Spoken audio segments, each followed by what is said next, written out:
So every week we do a special video for supporters of our program. It's available over at thomhartmann.com. And, it's a private video. And this week I'm talking about the relationship between Donald Trump and Fox News. Trump's recent liberate these states with Democratic governors tweets, which seem to be actually calling for like armed revolt or asking, his crazy followers to let's send some pipe bombs or something like one already has to Democrats. He did that 2 minutes after watching a Fox News segment basically saying the same thing.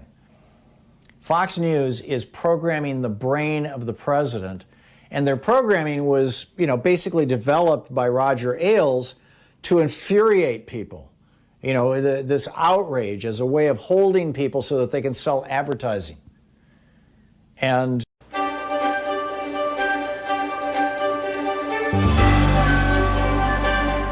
our book today in the Thom Hartmann Book Club is The Hidden History of Guns and the Second Amendment by yours truly. This is from Chapter 1, The Unholy Alliance of Racism, Genocide, and Guns. In Isaiah 14:21, the Lord tells Isaiah, "Prepare for his sons a place of slaughter because of the iniquity of their fathers." It's a variation on the old story of karma and seems in a very real way to be playing out today in the United States.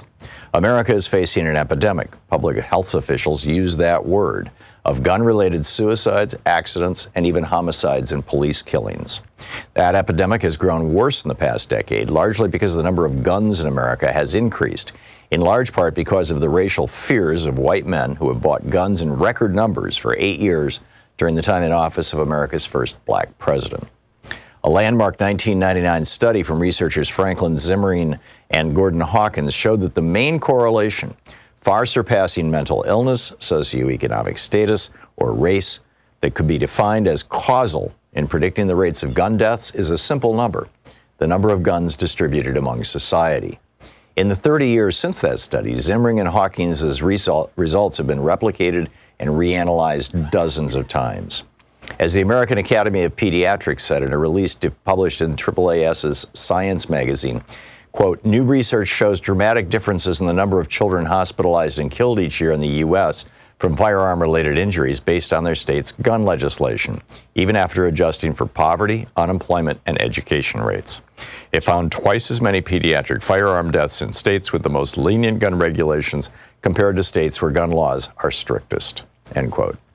They added that this is a critical issue for children, quoting Stephanie Cho, MD, the lead author of the abstract, quote, "Firearm-related injuries are the second leading cause of death among children in the United States. But we found a clear discrepancy in where those deaths happen that corresponds with the strengths of states' firearm legislation. In states with lenient laws, children die at alarmingly greater rates," end quote. And unsurprisingly, America not only has unusually lenient gun laws, but also has more guns in civilian hands than any other country in the world.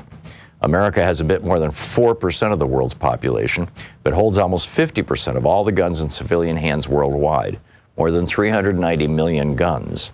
And the more guns a society has, the more gun deaths it will experience. The NRA and their army of lobbyists have been quite successful in making this happen.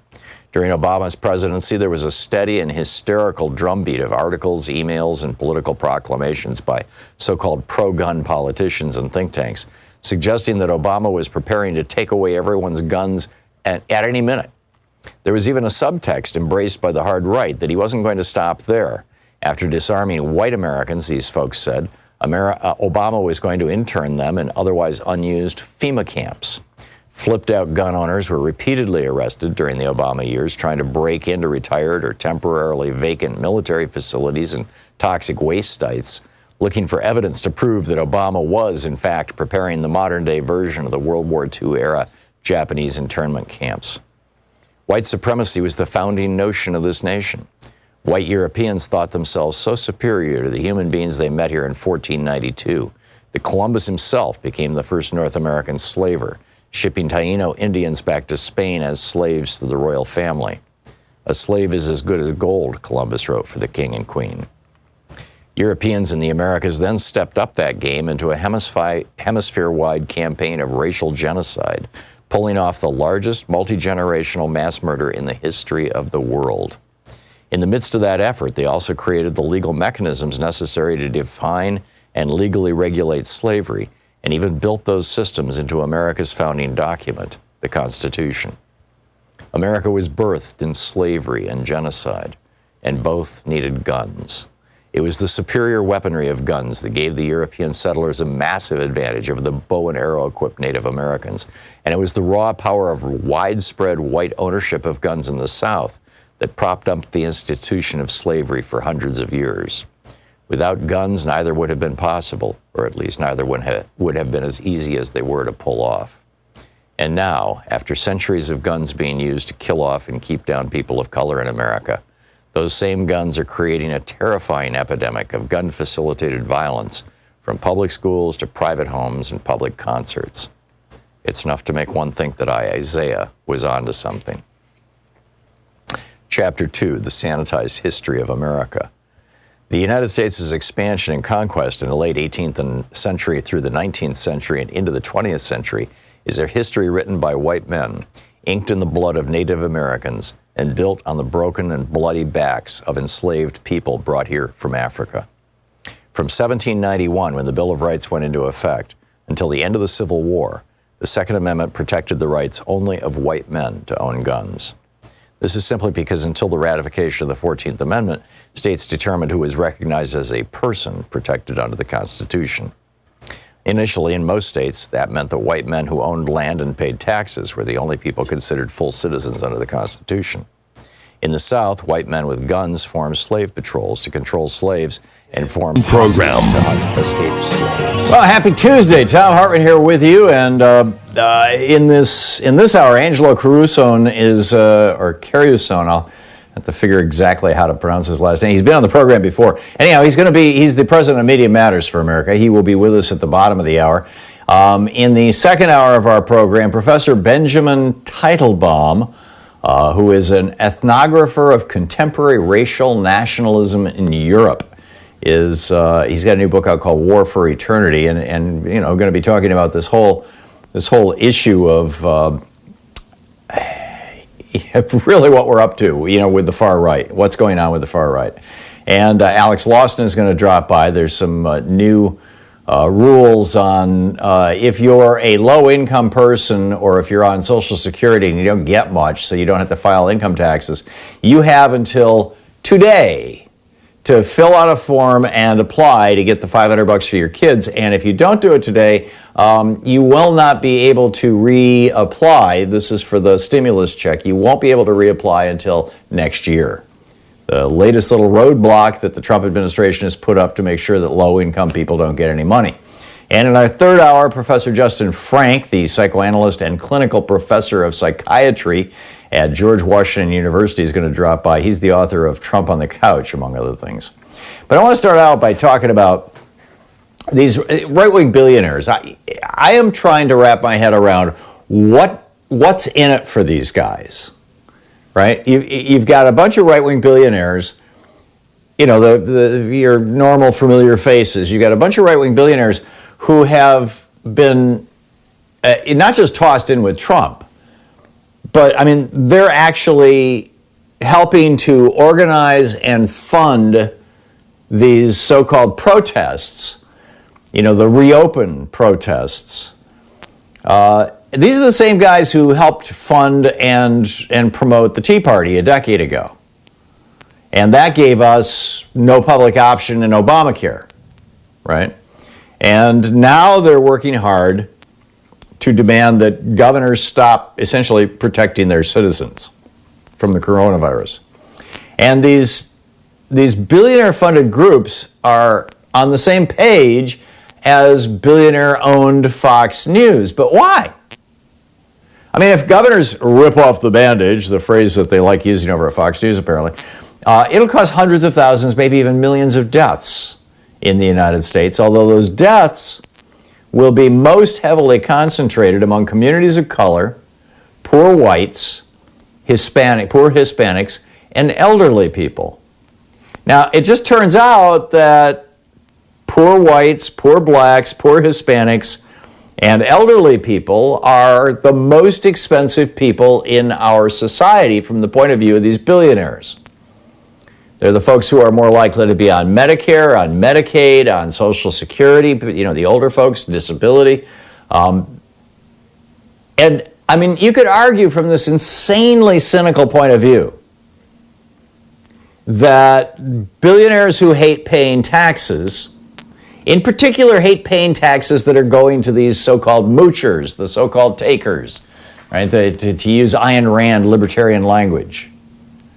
And so maybe they think if they can kill off enough seniors, then they won't have to worry about Social Security taxes ever going up or any other tax to bail out Social Security. If they can kill off enough seniors, they don't have to worry about Medicare expenses any longer. In other words, if they can kill off poor people of all races, but it's a twofer if you get people of color from their point of view. I mean, these are all white billionaires. Let's just lay it out. And then they get to say, okay, don't raise my taxes to pay for food stamps or, Section 8 housing or whatever it may be, because you don't need it anymore. Those people are dead. I mean, is that what's going on? Don't raise my taxes? Is it that simple? Well, on the other hand, these billionaires are also people who, by and large, now, probably about half of the billionaire class inherited most of their money, or at least inherited their start, like the Koch brothers. Daddy started this big oil company with Joe Stalin, and, by the time they came along, it was a multi-million-dollar enterprise.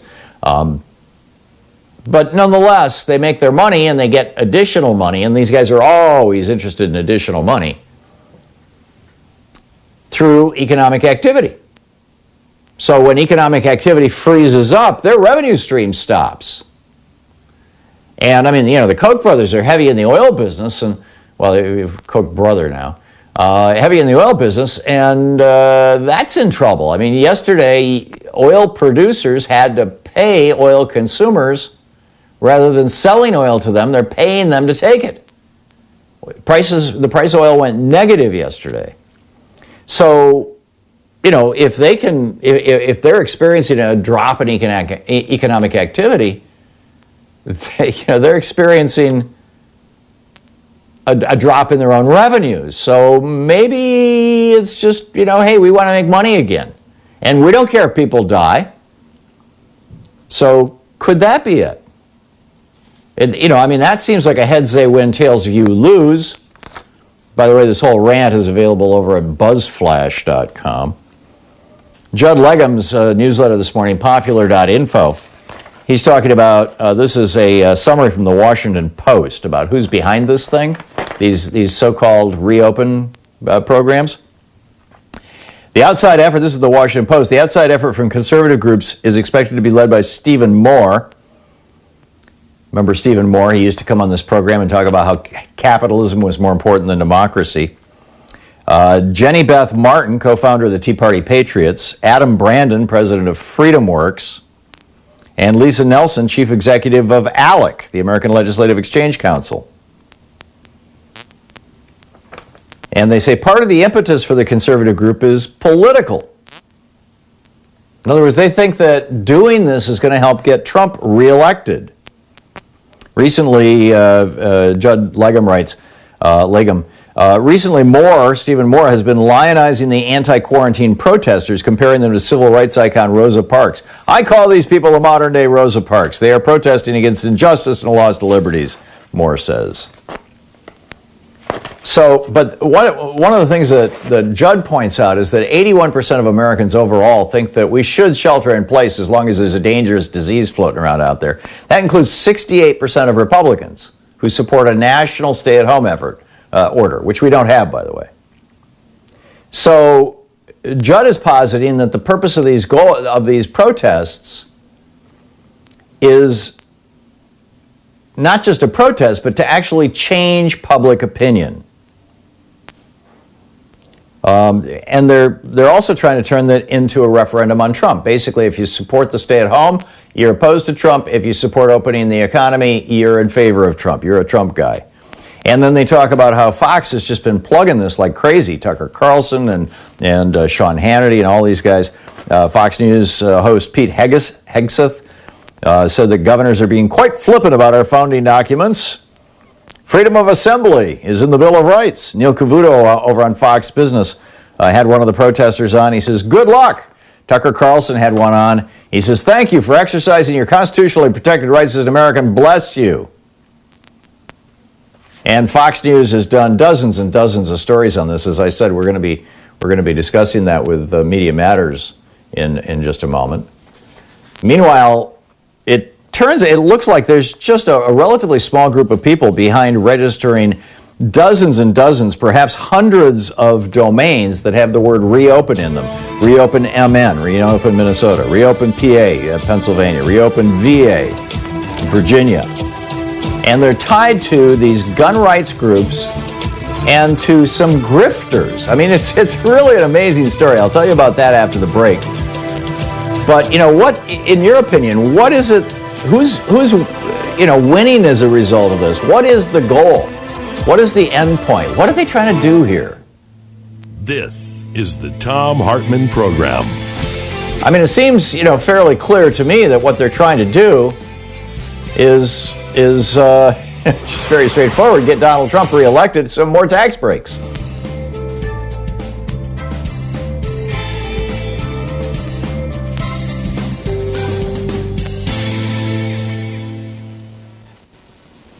And welcome back. Let's see here. John in Minneapolis. Hey, John, what's on your mind?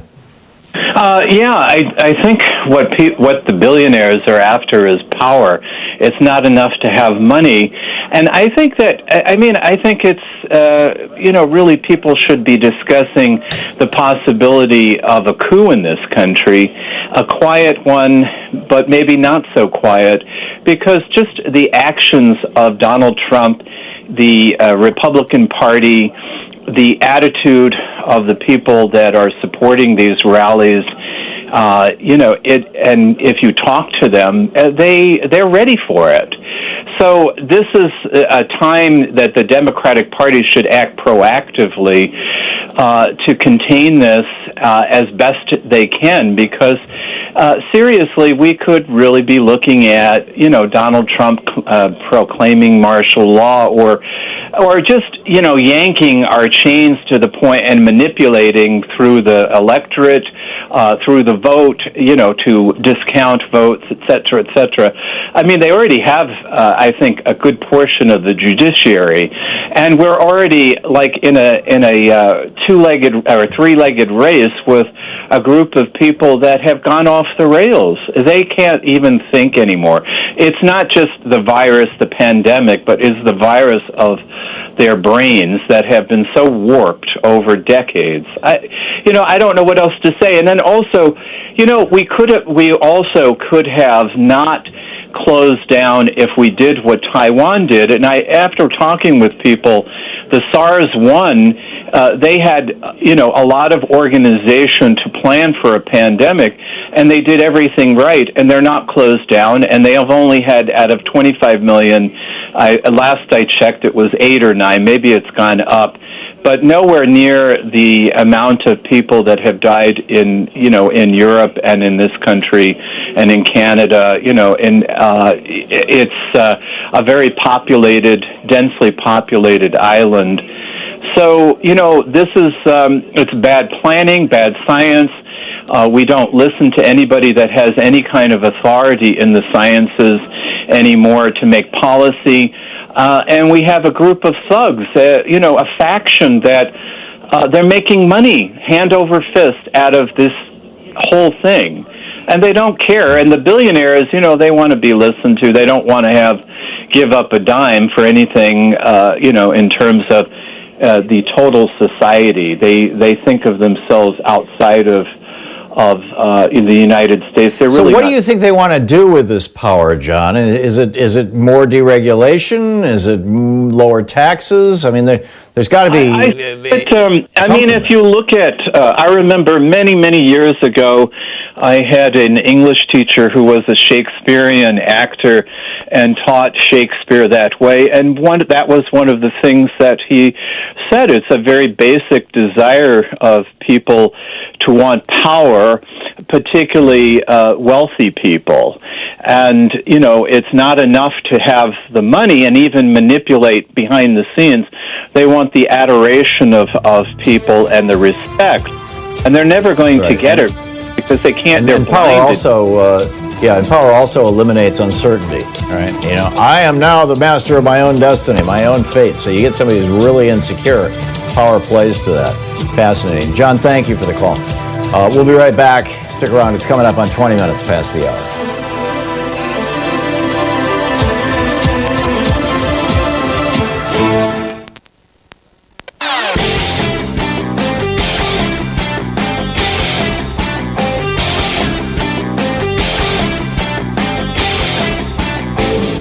Our 1-hour free podcast recaps our show, and it's available wherever fine podcasts are found. And we have the full 3-hour podcast available over at thomhartmann.com if you want to really support our program. So it looks like welcome back, by the way, 20 minutes past the hour. It looks like there's a whole bunch of these websites, apparently well over 100 of them, that have the word reopen in them. Reopen Minnesota, reopen Pennsylvania, only they use the 2-letter codes for the states. Reopen in Church, reopen American Business.com. They looked at about 150 domains. There's one for each one of the 50 states. Some refer to large cities and even counties. This is over at Krebs on Security, Krebs on Security.com. And they just, they did a search on new registrations of websites, and while many of them are obscured, this is reading from their newsletter. Many of the records are obscured behind privacy protection services, but other details suggest a majority of them are tied to various gun rights groups, state Republican Party organizations, conservative think tanks, religious and advocacy groups. Reopen Minnesota, reopenmn.com forwards to the minnesotagunrights.org website. And this is registered by a guy living in Florida. Reopen PA is tied to a Facebook page called Pennsylvanians Against Excessive Quarantine with 68,000 members. Reopen TexasNow.com, reopenwi.com, reopeniowa.com. All of these sites, or many of these sites, have a particular Google Analytics tracker, which is a little invisible thing that you put on your website that allows Google to tell you how many people visited your website, what website they came to you from, how long they sat on your website, what pages they looked at, all this kind of stuff. That's what the Google trackers are. And it turns out that same tracker, UA-60996284, that same tracker also appears on a whole bunch of other websites around the country, particularly some that are run by 3 relatively notorious brothers across more than a dozen states. Cleveland.com, the newspaper in Cleveland, Ohio, this again quoting from this article on KrebsOnSecurity.com, quotes several Second Amendment advocates saying the brothers simply seek to, quote, stir the pot and make as much animosity as they can and then raise money off that animosity. End quote. And in fact, over at reopennc.com, North Carolina, they're selling T-shirts and decals and yard signs and all kinds of stuff like this. ReopenOurEconomy.com, ReopenSociety.com. These track back to FreedomWorks, the group that put together the Tea Party and was funded by the Kochs. ReopenOC goes to the Facebook page for Orange County Republicans. Reopen SC goes to Horry County, South Carolina Conservative Republicans. Reopen Mississippi is owned by a group called In Pursuit of LLC. A 2016 story from USA Today says that In Pursuit of LLC is a for-profit communications agency launched by billionaire industrialist Charles Koch. So it looks like the entire thing is being orchestrated, top down, bottom up, whatever you want to call it, by wealthy billionaires and so-called gun rights groups, gun manufacturers and gun sellers, and Republican parties at the state level and at the county level. I mean, we're seeing this all over again, right? We most recently we saw these people as Proud Boys and Patriot Prayer. Before that, they were the Three Percenters and the Oath Keepers. Before that, they were the Tea Partiers. Before that, they were the John Birch Society. And, you know, this is like Donald Trump's shock troops. And frankly, you know, keep in mind, you know, Hitler's brown shirts, Mussolini's black shirts started out as volunteer groups who would go around and beat up protesters. That's how they started out. Are we moving in that direction? I mean, here you've got State Representative, this was in Washington State, State Representative Robert Sutherland of Granite Falls said, quote, "We're starting a rebellion in Washington. We're not listening to this governor. We're taking our state back." He had a pistol tucked in his belt. He says, "When we go fishing, they're going to send their guys with guns and they're going to write us tickets. Governor, you send men with guns after us when we go fishing. We'll see what a revolution looks like." There were anti-lockdown protests yesterday in Nashville, Austin, Texas, Phoenix, Arizona, Annapolis, Maryland, Raleigh, North Carolina, Sacramento, Boise, Salem, Oregon, Denver, Colorado, Salt Lake City, Oklahoma City, Albany, Trenton, Richmond, Tallahassee, St. Paul, Minnesota, Concord, New Hampshire, and Lexington, Kentucky. This thing is growing just like the Tea Party did because it's got the same kind of billionaires and the same kind of big money behind it. Meanwhile, John McDaniel, a name you may not be familiar with, he was the guy who, he's an Ohio resident, or was. He's the guy who started a Facebook page trashing Mike DeWine, the Republican governor of Ohio, for locking down the state. He said on his Facebook page, "If what I'm hearing is true, that DeWine has ordered all the bars and restaurants to be closed, I say BS," only spells out the whole word. "He doesn't have that authority. If you're paranoid about getting sick, just don't go out. It shouldn't keep the rest of us from living our lives. This madness has to stop." Well, he died recently in the hospital from coronavirus. Rest in peace, John McDaniel. Meanwhile, in Southern California, a fellow actually kidnapped a TV reporter who was reporting on one of these reopen rallies and took the reporter at knife point back to the truck and said, "I want you to delete any footage that has my face in it." The local TV station for whom that reporter worked could not even report on the protest that night because all of their video was now part of the police evidence in this kidnapping conspiracy. Meanwhile, over at Unicorn Riot in Minnesota, they were interviewing protesters in the Liberate Minnesota movement. And one of these people said, "Other people are dying, but God is going to take care of us." Right. In Utah, a 58-year-old man was arrested last week after he called the office of Salt Lake City Mayor Aaron Mendenhall and said he would work to, quote, "forcibly remove her from office unless she eliminated the lockdown." He says, "A civil war is coming and the police can't stop me." So what's the deal here? Who's feeding this and why? We're going to check in with Media Matters for America right after the break, and then I'll be picking up your phone calls on what you think about all this. Stick around. You're listening to the Thom Hartmann Program. Call 202-808-9925. Up next, what is Fox so-called News' role in all this? We'll be right back.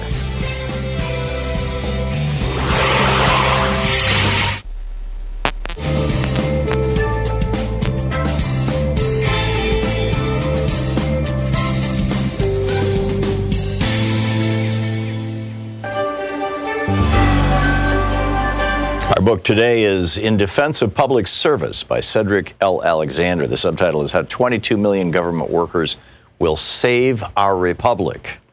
This is from Chapter 1, Civil Servants and Servant Leaders. Unelected public servants are found at all levels of government, federal, state, and local. But the modern model for all is found in the federal employment systems. More specifically, it is in the concept and operation of the federal civil service system, which governs the appointment and tenure of most federal workers. Those who believe that the unelected federal bureaucracy is a deep state covertly dedicated to the overthrow of elected government see the civil service as a fundamentally unconstitutional innovation, a monster of very recent creation. Such demonizing mythology aside, the truth is that the origin of the unelected government is found in the Constitution. Under Section 2 of Article 2, The article defines the powers of the executive branch, and the second paragraph of its section 2 assigns to the president the power to, quote, nominate and by and with the advice and consent of the Senate, to appoint ambassadors, other public ministers and consuls, judges of the Supreme Court, and all other officers of the United States, whose appointments are not herein otherwise provided for, and which shall be established by law. End quote. Thus, the president has the power to make all appointments not otherwise provided for in the Constitution. These are subject to the Senate's advice and consent unless Congress, by law, vests the appointment of such inferior officers as they may think proper in the president alone, in the courts of law, or in the heads of departments. End quote. In other words, the unelected government, which I have called the fourth branch, is rooted in the Constitution through the powers that it grants either to the president or to Congress. In turn, Congress may grant the president, the courts, or heads of departments the power to hire unelected public servants. In all cases, however, the creation of the unelected government flows from the Constitution, the supreme authority and originating law of the nation. The framers of the Constitution recognized that the elected government of our republic was not in itself sufficient to govern us. It cannot alone get government done. It does not alone possess all the expertise necessary to lead, let alone manage, so vast an enterprise as a nation. If this was true in the late 18th century, it's even truer in the 21st century geopolitical and technological environment that is far more complex, and that therefore requires a cadre of professionals possessing a wide variety of specialized skills, training, education, and experience. The Constitution does not call these appointments and hires a fourth branch, but that is what the federal service and other government workers constitute. De jure, in law, there is no fourth branch of U.S. government, yet it unquestionably exists de facto, in practice, in reality, in fact. Does the fourth branch compete with the three constitutionally established branches? No. It coexists with them as provided for in Section 2 of Article 2 of the Constitution itself. Those three constitutional branches are absolutely necessary to our republic, but they are not sufficient to it, as the framers acknowledged. Moreover, as I've already observed, for most people, most of the time, and in most situations, it is the member of the fourth branch who are, practically speaking, the government. They are the doers. They implement the policies created and interpreted by the three constitutional branches. What is more, although they do not decide or decree policy, they often influence it, not covertly, but by intention and design. The Constitution assigns the Senate the roles of advising on and consenting to most major presidential appointments, but members of the fourth branch do far more advising on a daily basis when it comes to providing the subject matter expertise and feedback necessary to formulate and modify policy decisions. As it turned out, following the coming into effect of the Constitution in 1789, the President, the chief executive, that is, the elected official responsible for faithfully executing the laws, directly or indirectly appointed the unelected personnel whom he deemed necessary to execute government. Most of the agencies in which personnel of the unelected government served were created by the executive branch under Article 2. And for a full 170 years after the Constitution was ratified, the President had the unquestioned authority to appoint and to terminate what were, in effect, employees of his branch, the executive branch. Indeed, in 1789, Congress explicitly voted, by a narrow margin, that it had no authority of approval or disapproval of presidential decisions to terminate appointees. Only those few public positions that were independent of the executive branch, which today are known as independent agencies, were not subject to presidential appointment or termination. In 1829, Andrew Jackson took office as the seventh president of the United States.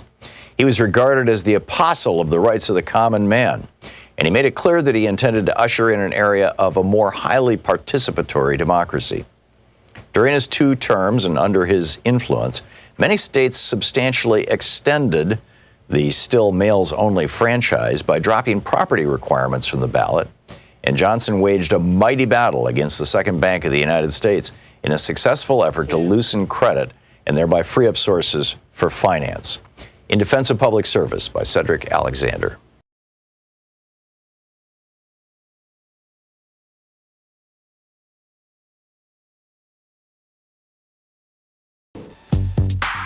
Coming up on the Science Revolution, I'm asking, is this a let them eat coronavirus moment? Independent journalist Dar Jamail is here. The Changing Earth, Indigenous Voices of Turtle Island, a powerful perspective of the indigenous peoples of the United States and Canada on the Earth's climate and interrelated COVID-19 emergencies. Professor Richard Wolff joins us. Will we ever get back to normal again? And if so, what will that look like?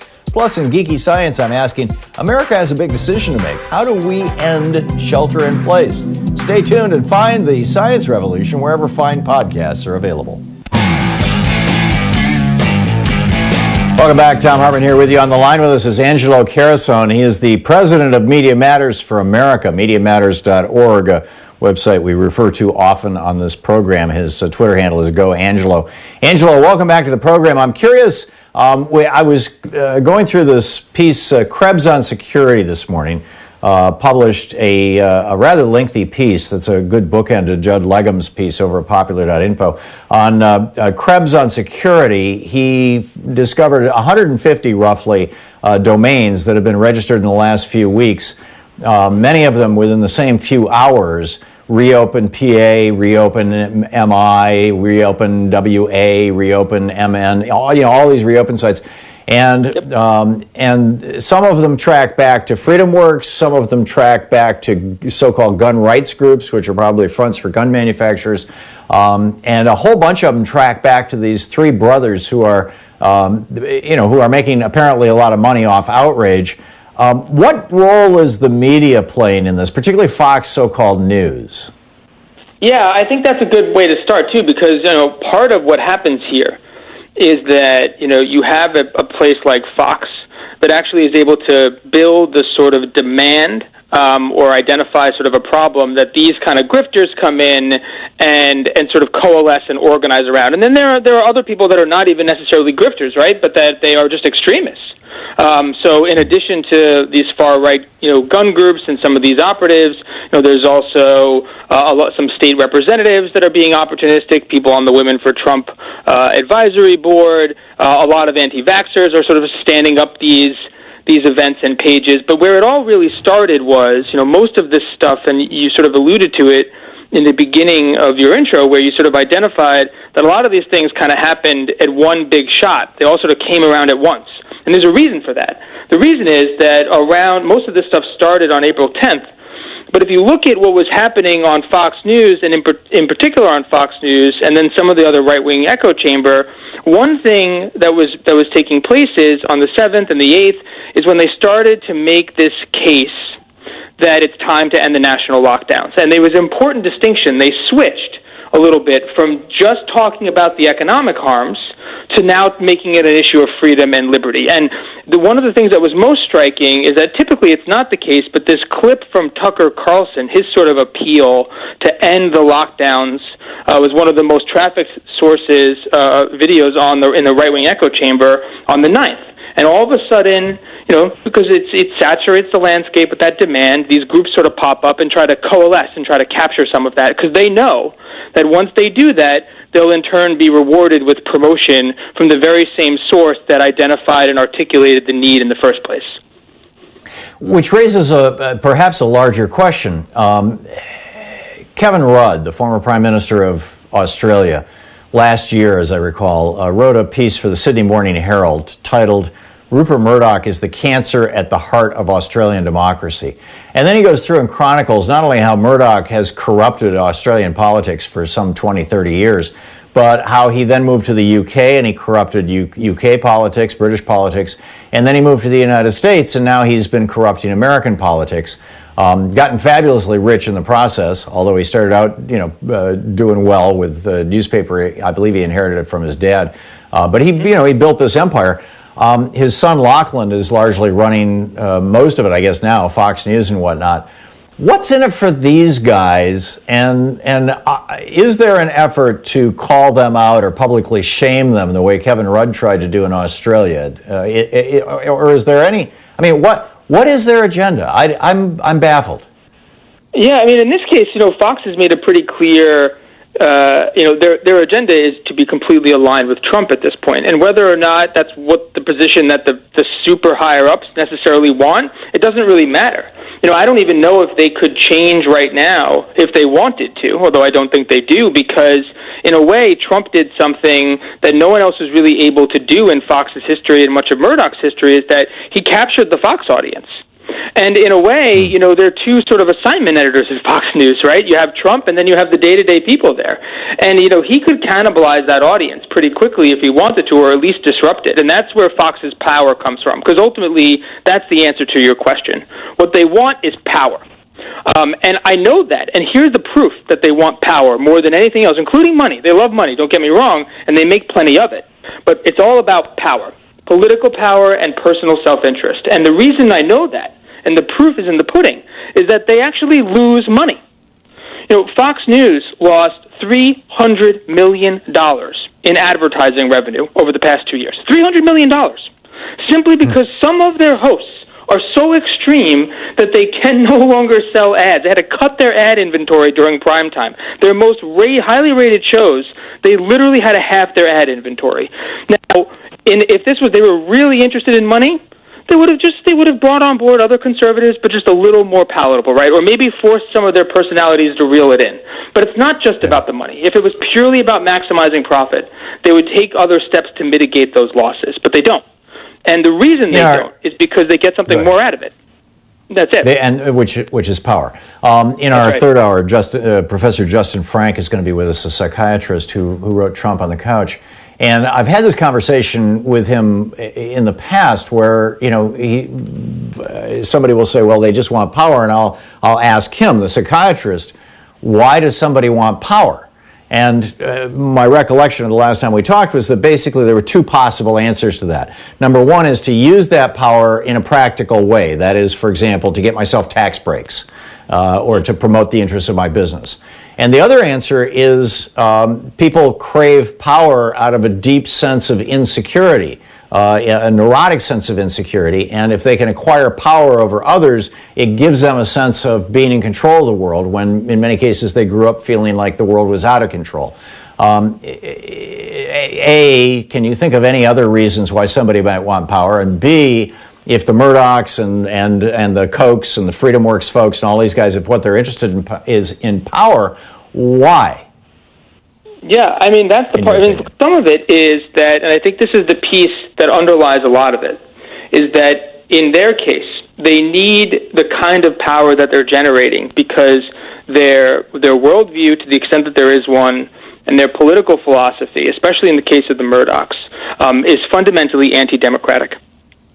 And so in order right, that's right. And so in order to drive that, right, you need power, right? How do you force some of the things that they've done in terms of, not putting in place changes into basic climate change protection? I mean, they literally were forcing on-air talent to lie about the climate record.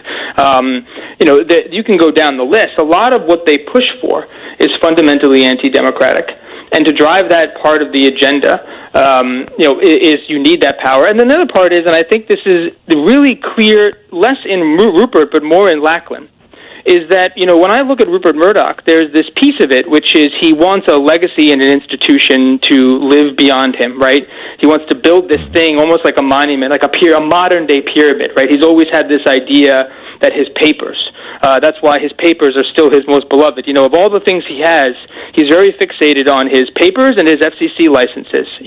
There's a reason he moved his office into into Roger Ailes' old office to sit at Fox News, because he gets the idea that the news side of it is much more influential, it's lasting. But Lachlan, on the other hand, is a nihilist. He doesn't care about the company. He really just wants power for power's sake. It's sort of a self-indulgence, do whatever you want, doesn't matter. And there's a short-term satisfaction that comes from that, and it happens to align with a worldview, which is, that most of this stuff is a hoax, and if it doesn't, who cares? If I can prove it, then it's true. If I can convince people, then it's true. And that's where I think we run into an issue with Fox more broadly is, part of what's in it for them is, obviously they make money from it, right? They make an enormous amount of money from it, but they also get power. And then some of these secondary people, the people that feed off them, they're like the wealth defense industry, right? They get a little taste. Right. Yeah, I get that. We just have about a minute before we're going to hit a hard break here, too, Angelo. If their pursuit is for power, how do you interrupt that? What kind of intervention can we do as a country? Yeah, we have one thing here that is that is enabling them. Fox News is the second most expensive channel on everybody's cable box after ESPN. Do you know that if Fox News did not have a single dollar in advertising revenue, they would still have a 90% profit margin? No other commercial company is even close to that, and that's because every cable customer is forced to pay them $2 or more a month for their for the service, even if they never turned it on. It's these subscriber fees, and Fox has leveraged all that power and their rabid audience to artificially inflate what cable companies are forced to pay them, which are costs that they pass off to the customers. So the single biggest thing here is if Fox has a cushion, right, because they can lose advertising money, but at the end of the day, they were still an enormously profitable company because of that. No other media outlet has that advantage. So the single most effective thing that people can do right now, at least with respect to Fox, is to continue to expose them, right? But there's this other piece that we all have some power here, a small piece of it, which is we each have a say over our cable companies. And Fox has organized their people every time they renegotiate with their cable providers. That's why they're able to jack up those rates. By contrast, so I should tell my cable company I don't want Fox anymore? That's right. And even if they don't get rid of Fox, you know what they do? They will start to negotiate those rates down. You're if Fox listening News to was Thom forced Hartmann. to have the Visit market average, it wouldn't be ThomHartmann.com profitable. for audio and video archives. Angelo Carasone, Thank you the so president much. of Media Matters for America, MediaMatters.org. Thanks, Angelo.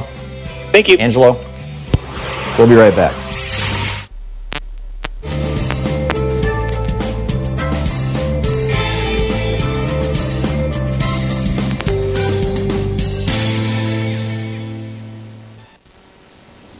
And welcome back. Sheila in Talent, Oregon. Hey, Sheila, what's on your mind today? On my mind, on my phone yesterday, I had a little pop-up news thing about nurses stand up to protesters in Colorado.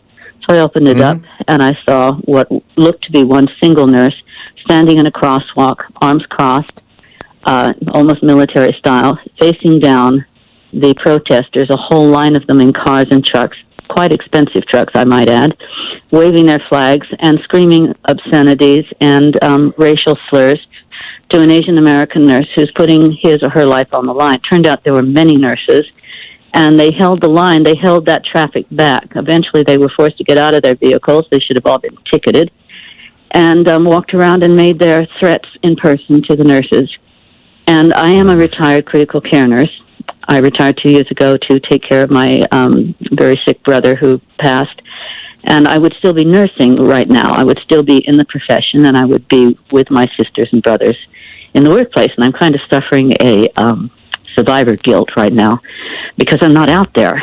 And so at any rate, I would like from these people who I want them to put, these protesters, their health and their lives where their big mouths are, and I would like them to sign DNR directives so that should they come in with COVID-19, they will not get intubated. They will not get, it won't happen, because I can tell you that if one of them collapsed out there, there would be 3 nurses to 5 nurses who would respond to give them care, something that they would never do in return for those nurses. At any rate, proud to be an RN. And I would like to see Fox News, who think that this is a hoax and a Democrat ploy, I would like their DNRs for COVID-19. I would like to see Janine Perillo, who had a screaming rant the other day. She was foul-mouthed to me, even though there was no obscenity. Everything that came out of her was hideous. Carson, what's his name, Hannity, and Fox and Friends. They should all, if they truly believe this and they want to follow Trump, then follow him to the graveyard. Sign the DNRs. Prove to us that you really, really think that this is just not real while these people are dying. And I can tell you that if you want to know how bad it feels before you're intubated when you are going through this, because this sounds like many of them are turning into going down with the ARDS type of syndrome, just breathe normally for a while, then take short, incomplete breaths in and out. And most people will start to find out that they try to sit forward real quick, extend their neck, because they're having they're starved. They're oxygen starved, and it's like suffocation. It's a hideous, horrible feeling, and it is traumatic for the staff when you are intubating under the conditions that they're having to, and putting them on vents and figuring out how to make one vent work for 2 and 3 people. This is my rant. I'm just so angry. I could almost be physically violent towards these people, and yet I know that if they collapsed in front of me, I would risk my safety and help them, even though they freaking don't deserve it. Sheila, isn't it ironic that these are the same people who are storing up, a year's worth of food and 1,000 bullets and a dozen guns waiting for the Holocaust, and suddenly they can't last 2 weeks without a haircut or a massage? I know. And the great generation sacrificed so much so that they could have the lifestyle they have now. There you go. The very people who are dying, the greatest generation. Sheila, thank you for the call. And thank you for being a nurse. We'll be right back.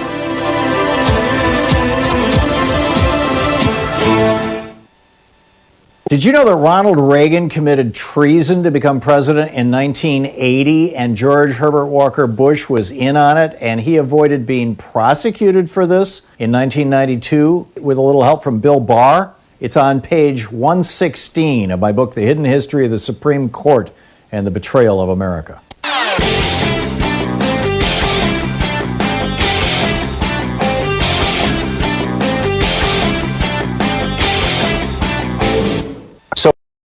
So every week we do a special video for supporters of our program. It's available over at thomhartmann.com.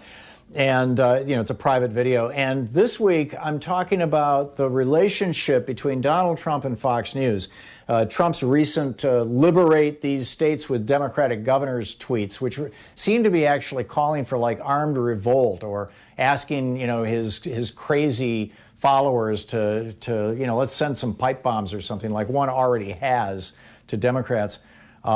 He did that 2 minutes after watching a Fox News segment basically saying the same thing. Fox News is programming the brain of the president, and their programming was, basically developed by Roger Ailes to infuriate people. This outrage as a way of holding people so that they can sell advertising. And it's doing harm to our republic. You can check the whole thing out, the whole new video, over at thomhartmann.com.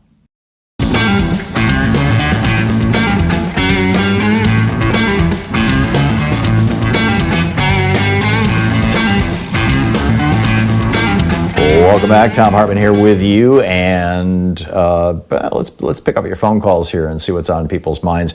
Richard in Chicago. Hey, Richard, what's up? Hey, Tom, how are you doing? Good? Good.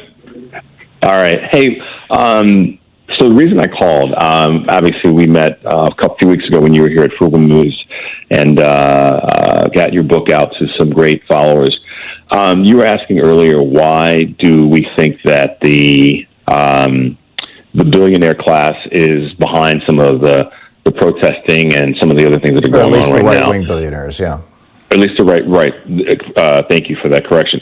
I would say that your suspicion is right on, and I like what your guest Angelo was talking about. I think he was right on as well.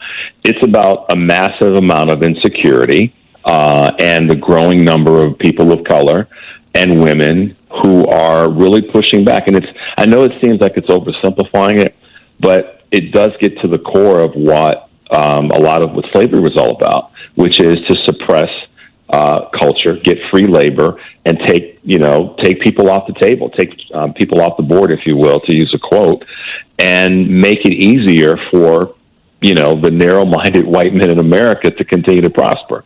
I don't think it's really super scientifically complicated. It gets down to that. Look at what's happening with the laws and the judges that are being put in. You talk about this all the time. While everybody's watching the shiny object of the day-to-day Trump fiasco, judges are being placed in different courts that will help to support that agenda. So it's really not that complicated, at least in my humble opinion. We as a country, those of us that are progressive and liberal Democrats, really need to take a look at why that's happening and not be so distracted by the things that are easy distractions right now. That's just my assessment, and I think I'm just repeating much of what you've been saying. I don't disagree at all with that, Richard. And what you just said just kicked an idea into my head, which is that, when I was talking about these guys are insecure and they're craving power because they want a sense of control over their lives because, they're afraid of something. It just suddenly hit me what they're afraid of is losing white privilege. Yeah, that's it. I mean, and wealth privilege. And sometimes, super smart people like you and reasonably smart people like me forget that that's what it really has come down to. Because if you think about it, the folks who have been out and are going to continue to be out protesting, most of them are white, most of them are men, most of them are toting guns because of their, if a person of color, if 100 black men got together and did that in Lansing or any of these other cities, we'd have pandemonium. So that if three black men did, Fox, years later is still ranting about 3 black men in Pennsylvania who were the new Black Panthers. Oh my God! I'm with you, Richard. I want to get some more calls in, but thank you very much for the call. Spot on. Great to hear from you, Marilyn in Sun City, West Arizona. Hey, Marilyn, what's up? Hi. So, Tom, I heard you talk about the newscast from Canada you saw the other day, and my son is actually a nightly news anchor in Saskatchewan for CTV. I saw the same cast you saw. Oh, cool. And the leader of the opposition, the Conservative, is from Saskatchewan. His name is Andrew Scheer. And I do have a son receiving that $2,000 a month, but I have one son who works for the Premier's office, which is like the governor, and he's the communications director in their Conservative government. However, I asked him about that $2,000, and he explained to me that it's a little bit comparable when you do the exchange rate to the $1,200 we get here. However, he said that it's for 4 months instead of 1. And the reason why is because Trudeau wanted to make sure that people had a consistent flow of money coming in so there was no panic and no huge urge to get back to work until the virus truly was contained. So that's why they did it over 4 months.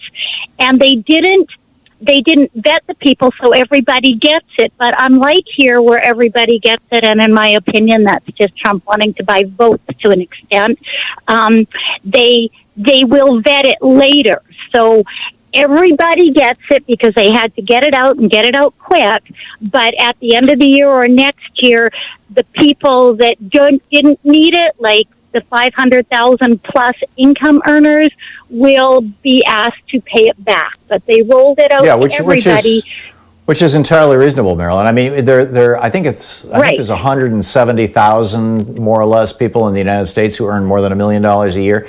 If you were to give $2,000 a month to absolutely everybody in the country, and then go back to those 170,000 people who make more than $1 million a year, and say, by the way, you have to pay this back, it's going to be meaningless to them paying back, $1,000 a month for 4 months, or $2,000 a month, or $1,200. Don't have the panic up there that we have down here.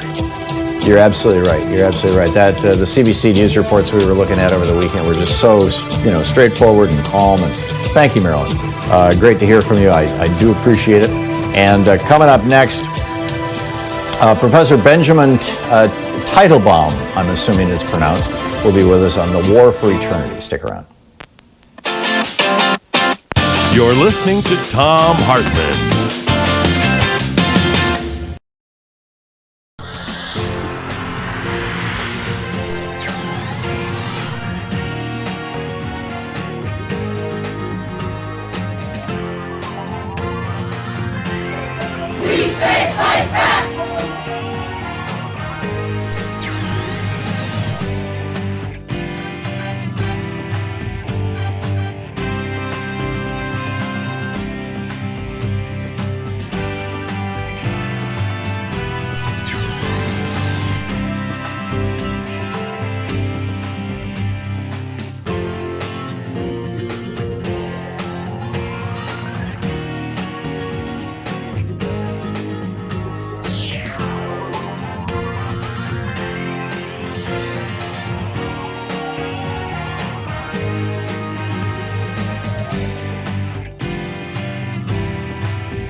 We have a new video up over at thomhartmann.com for people who are regular supporters of our program, and the essence of it is, I use a couple of examples. There's hundreds of them out there. In one case, Alabama is preparing to execute a man who was not guilty of the crime that he committed with a relatively high level of certainty, but still they're gonna kill this guy, an African American.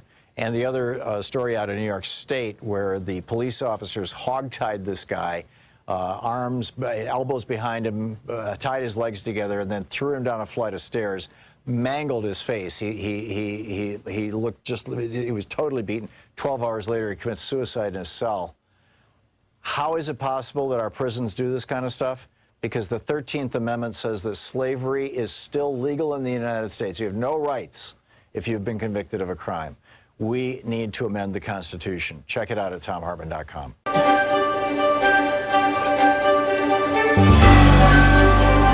Our book today in the Thom Hartmann Book Club is Under the Influence, Putting Peer Pressure to Work by Robert H. Frank. And I'm reading from the prologue.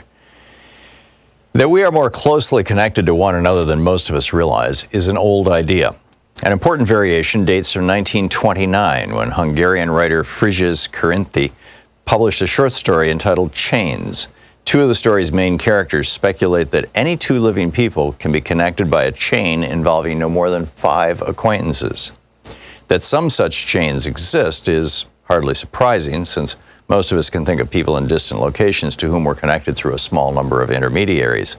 The man bites dog aspect of Karinthy's conjecture is that almost any two people, A and E, could be linked by a chain like A knows B, B knows C, C knows D, who knows E. One of the first systematic attempts to test this claim came in the 1960s with a series of experiments by the psychologist Stanley Milgram. In it, he sent packages containing a small booklet to 96 people chosen at random from the Omaha, Nebraska telephone directory. His cover letter asked them to try to forward the booklet to a specific residence of Boston, Massachusetts, through a chain of personal acquaintances. He told them the name and address of the Boston resident, that he worked as a stockbroker, and that the first person in their chain should be somebody they knew on a first-name basis. Milgram also advised them to choose someone they believed, presumably based on the target's location and occupation, could be socially closer to the target than they were themselves. Subsequent recipients in the chain were asked to forward the same instructions. Many of the Omaha recipients undoubtedly tossed Milgram's booklet in the trash, so it's remarkable that the Boston target received 18 of the 96 packages. The average number of links in the 18 chains was 5.9.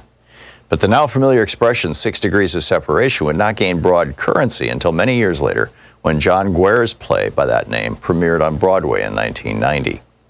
The concept became a meme in full when 4 Albright College students introduced 6 Degrees of Kevin Bacon in 1994, a game designed to measure the professional proximity of an actor, living or dead, to the American film star Kevin Bacon. An actor has a Bacon number of 1, for example, if he or she appeared in the same film with Bacon. Someone who appeared in a film with another actor who appeared in a film with Bacon has a Bacon number of 2, and so on. The average Bacon number is 2.95 among actors who have one. In that group, even the actor most distant from Bacon, William Rufus Shafter, has a Bacon number of only 7. Shafter, a Union Army officer during the Civil War, appeared in 2 films in 1898. For academics who study social connectedness, the 6 degrees concept gained little traction until 1998. That's when the sociologist Duncan Watts and the mathematician Steve Straga published their landmark paper, Collective Dynamics of Small World Networks in Nature. In the years since then, this paper has provided the mathematical foundation for the analytical tools that social scientists have been using with such remarkable success to study how ideas and behaviors spread through populations like infectious diseases. It has already been cited by other scholars more than 38,000 times and is one of the few papers ever published to be among the most widely cited works in multiple disciplines. In his 1976 book, The Selfish Gene, the evolutionary biologist Richard Dawkins coined the term meme, which Webster now defines as an idea, behavior, style, or usage that spreads from person to person within a culture. The meme is to cultural transmission, Dawkins argued, as the gene is to biological transmission. One of Charles Darwin's central insights was that natural selection favors genetic variations that enhance the individual organism's ability to survive and reproduce. Much of the time, the same variations also benefit larger groups, but often not. For example, an inclination to cheat when no one's looking might benefit individuals, but widespread cheating almost always makes matters worse for groups. It is the same with memes. The memes that propagate most successfully are often ones that benefit both individuals and groups. But here too, not always. As the legal scholar Jeffrey Stake has argued, ideas should not be treated as inert products, but as living things that sometimes exert some influence over their environment. Some of the ideas are more adept at surviving than others, and the ones that survive will not necessarily be good for humans. It is often hard to evaluate whether a specific behavior even qualifies as a meme, and if so, whether its consequences on balance are positive or negative.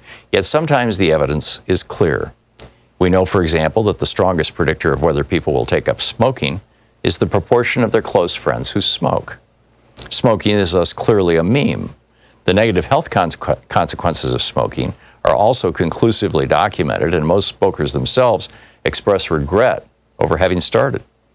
By definition, then, smoking unambiguously qualifies as a socially destructive meme.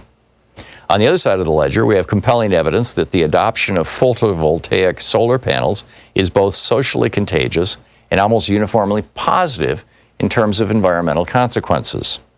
Accordingly, few would object to calling the practice a socially beneficial meme. Adam Smith, widely considered the father of economics, is often cited in defense of the claim that competitive markets produce the greatest good for the greatest number. The book is Under the Influence by Robert H. Frank. To preserve and protect the causes of democracy, freedom, and human rights around the world had, according to Trump, virtually devastated the country. Treason and Betrayal is the book.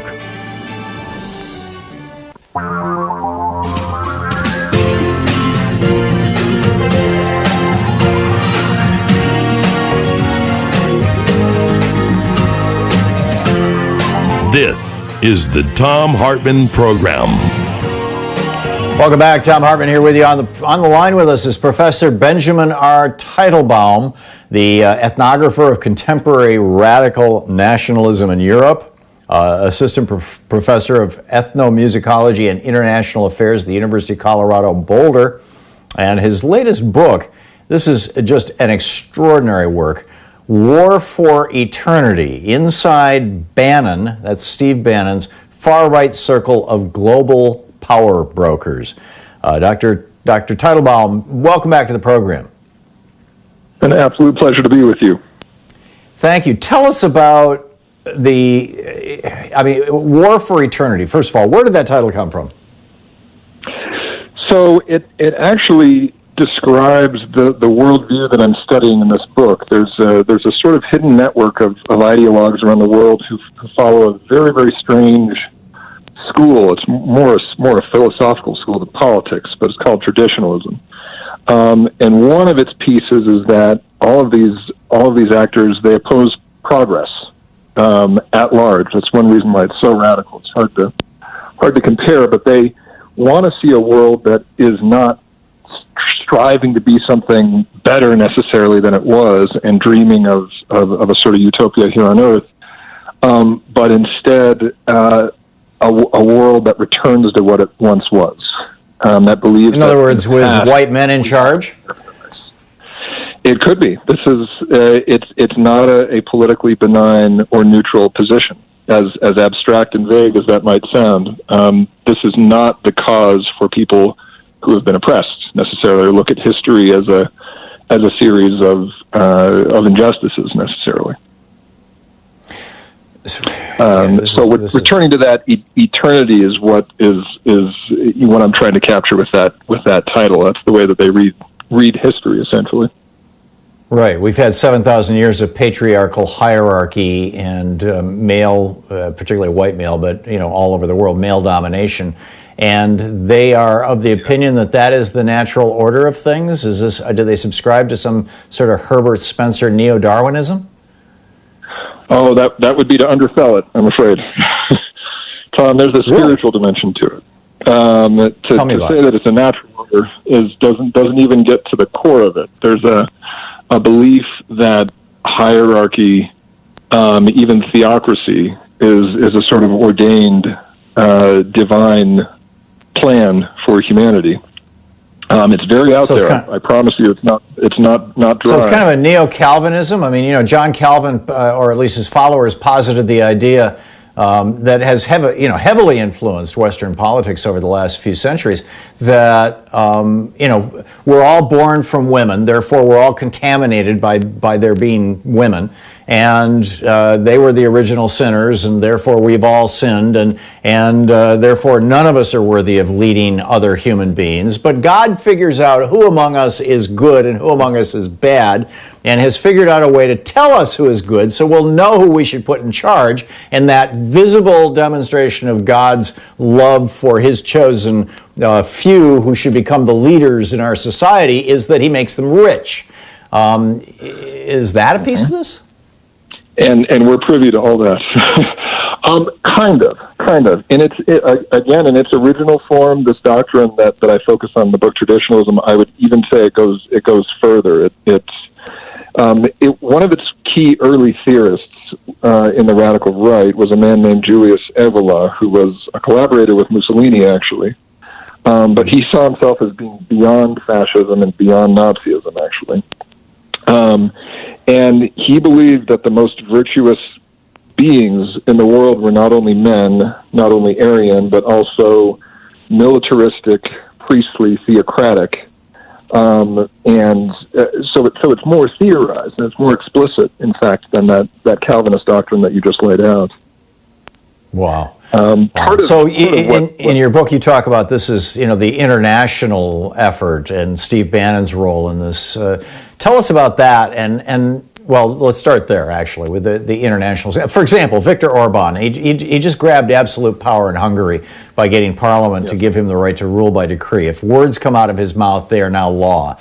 Is he a follower of this, or is he just some bully strongman guy?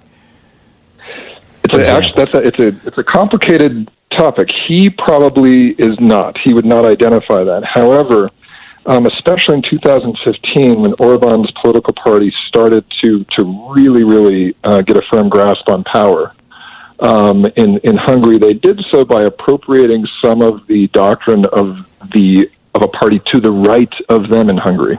Hungary's political spectrum, of course, is way to the right. So he had a threat on to his right side, as a matter of fact. And that political party was to date the only, more or less you could say, officially traditionalist political party in the post-war era. And that party is, by the way, is called Jobbik. And they were reading everything, all of European history, the migration crisis in 2015. They were reading it all in terms of this doctrine.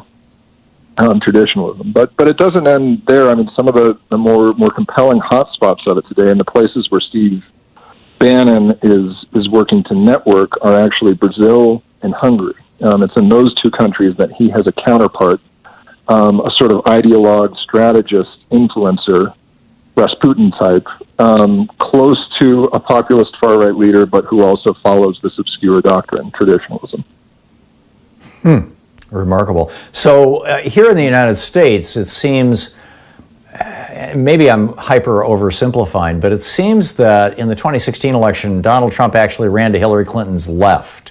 He said he was going to stop, international free trade or slow it down, bring our factories back home. The whole free trade thing was something that Reagan and Bush put together. They negotiated NAFTA. Yes, Clinton's husband signed it, but it was a Bush-Reagan effort.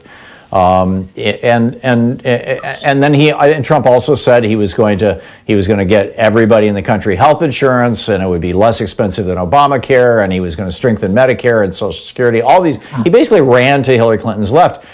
Do we have somebody running to his right? I mean, is this how strong is this in the United States? And I think we're going to hit a break here in about 2 minutes. My apologies. Oh, sure. Yeah, and by this, do you mean that this particular doctrine that I've been talking to you about? Yeah, I mean, if a politician in the United States was using this doctrine, they would have to run to Trump's right, correct? In some senses, or is Trump in some senses, I mean, people always make what they will of it. One thing that it urges people to do, however, is to break down big groups and big collectivities. So the UN, the European Union, arguably the United States itself, all of those entities are kind of marked as being decadent and problematic, and so the notion that you would say reduce global trade or reduce unfettered capitalism to try and shrink the sphere of trade and economic production and consumption, that could come from this doctrine too, and it could manifest, as you say, it could potentially manifest to the left of Trump in economic matters in some ways, depending on how we want to define left, of course. Right. But this is an elite pastime. This doctrine that I've talked about, it hasn't appeared in media, in part because it's so strange, but in part also because it is really limited to the upper echelon of ideologues operating in the global It really sounds like the kind of stuff Bill Barr is promoting. It could, right? It's the difference also is how it motivates a radicalism that is so far beyond left and right as we think of it, though. Remarkable. Absolutely remarkable. The new book, War for Eternity, the author, Professor Benjamin R. Teitelbaum. And Dr. Teitelbaum, thanks so much for dropping by. Thank you, Tom. BenjaminTeitelbaum.com is his website. You can tweet him at BenTeitel, T-E-I-T-E-L. This is the Thom Hartmann Program. And we'll be right back with more of the news of the day and your calls in just a moment. Stick around.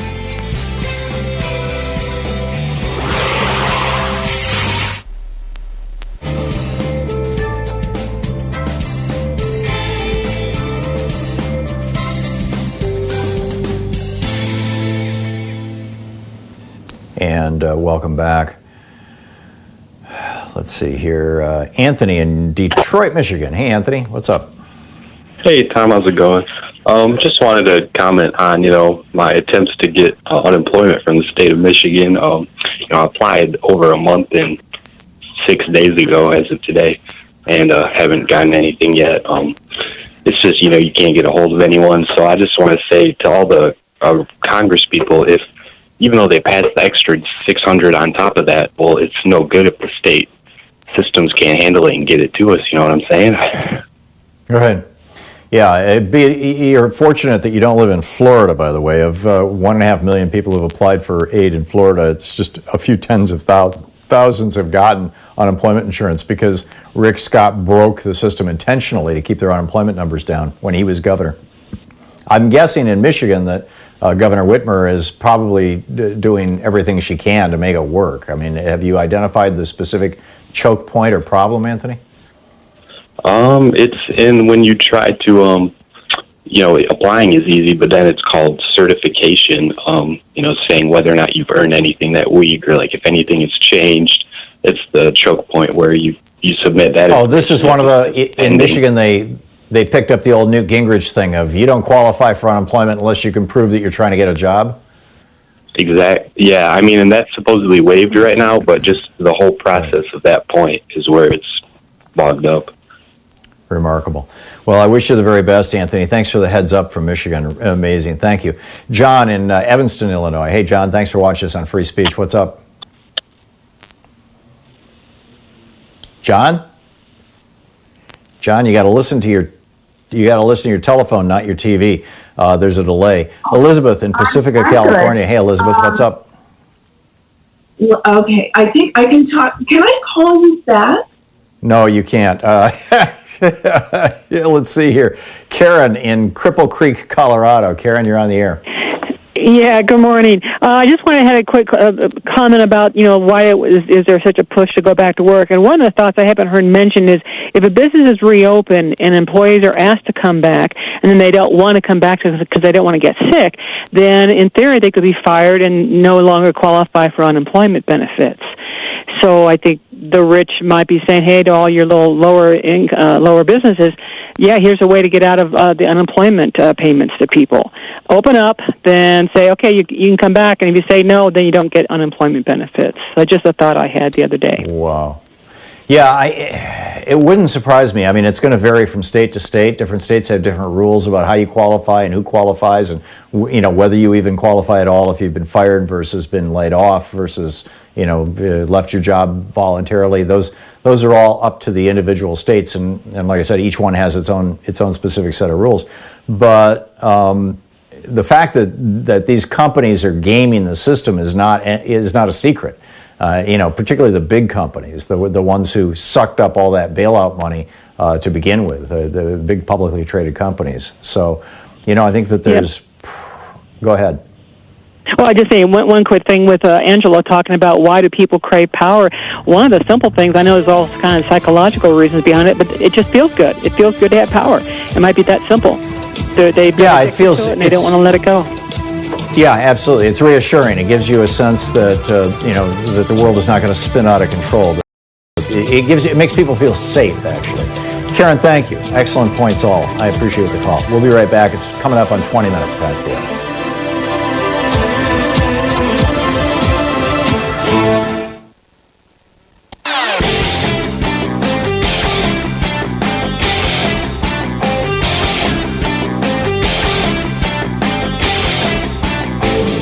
Our 1 hour free podcast recaps our show, and it's available wherever fine podcasts are found. And we have the full 3 hour podcast available over at thomhartmann.com if you want to really support our program.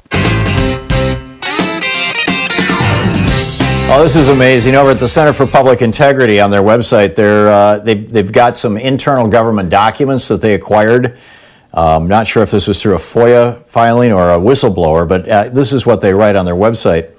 Liz Esley White actually is writing it on the Center for Public Integrity's website. Quote, federal health officials estimated in early April that more than 300,000 Americans could die from COVID-19 if all social distancing measures are abandoned.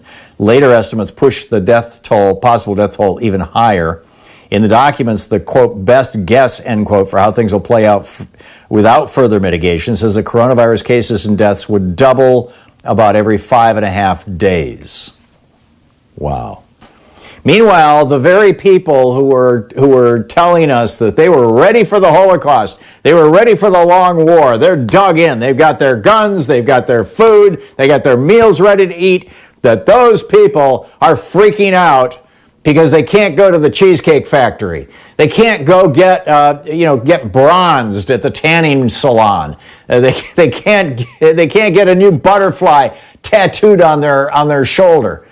These poor snowflakes who they've got 1 million bullets in their basement, but they really, really need to go to the bowling alley. Really? Meanwhile, get ready. This is starting to explode in the red states. It's starting to literally not literally, but to metaphorically explode across the red states. We're seeing it, first of all, in business places where a lot of people are working very, very close together and breathing hard, essentially, because it's hard work. That's the meat packing plants. And they're contaminating each other like there's no tomorrow. And this is spreading all over the country in these meat plants. And then it's going to go from there. Now you've got several red states who are opening their malls, and down in Georgia, Brian Kemp, the guy who stole the election from Stacey Abrams by refusing to put 50,000 African Americans on the voting rolls and knocking 500,000 off in the 2 years before the election. That guy, he's the guy who said that he didn't even realize that you could do, spread of this disease without having symptoms, asymptomatic spread. Right. That guy is reopening his state. This is nuts. So what does this mean? As the red states either stay open or reopen, what's going to happen? How's it going to play out?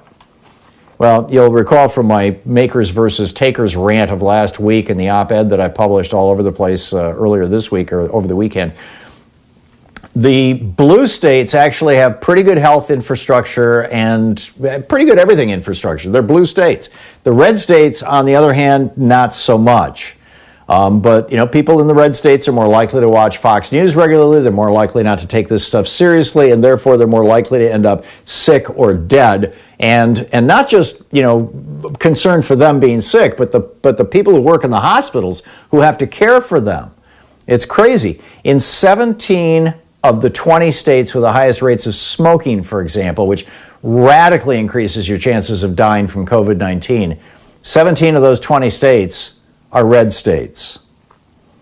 12 of the states with the highest self-reported rates of diabetes, 12 of the 15 states are red states. The highest obesity rates in the United States, 13 of the top 15 states for obesity, red states. This is from Joshua Holland, by the way, over on Alternet. Of the 15 states with the largest share of their population reporting being in fair or poor health, 1 is blue, 2 are swing states, and all the rest of these 15 states are solidly red.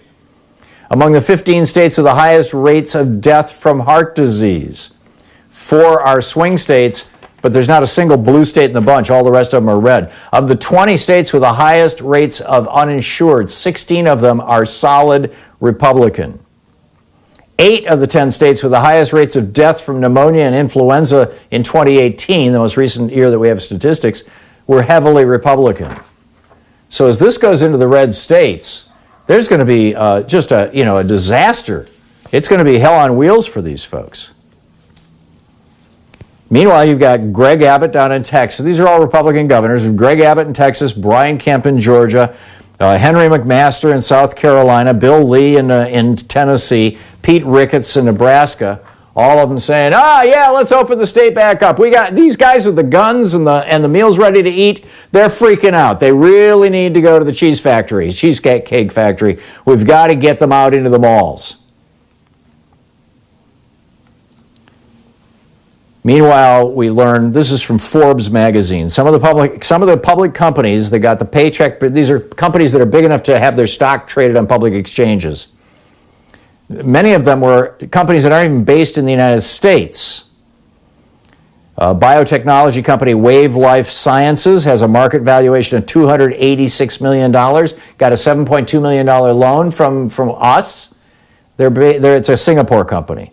CRH Medical, market capitalization of $148 million, got $2.9 million from it's a Canadian company. DMC Global, a Colorado producer of perforating systems for the oil industry, was the second most valuable publicly traded company to get an emergency coronavirus loan from the SBA. This is from Forbes magazine. It received a $6.7 million loan. This is a company with a $405 million market capitalization. Meanwhile, Scott Gottlieb, the guy who is the former Republican FDA commissioner, says, quote, gyms, nail salons, bowling alleys, hair salons, tattoo parlors, it feels like they collected, a list of the businesses that were the most risky and decided to open those first. Well, yeah, of course, it's Brian Kemp. To say that Brian Kemp is not a rocket scientist is to radically understate the case. Brian Kemp probably couldn't pass a high school graduation exam. This is just mind-boggling. Meanwhile, the U.S. Chamber of Commerce is now lobbying to eliminate all liability for companies that like the meatpacking plants, that force their employees to work in closed quarters in the event somebody gets sick and dies. Let's just give them statutory immunity. Let's write a law that says none of their employees can ever sue their employers if they get sick, and especially if they die. Their families can't sue. Isn't that sweet? The U.S. Chamber of Commerce looking out for us. You're listening to the Thom Hartmann Program. Call 202-808-9925. At least the us who are big business. We'll be back with your calls after that. Actually, we've got a guest coming up. Is that Alex? Yeah, Alex Lawson will be with us right after this break. Stick around.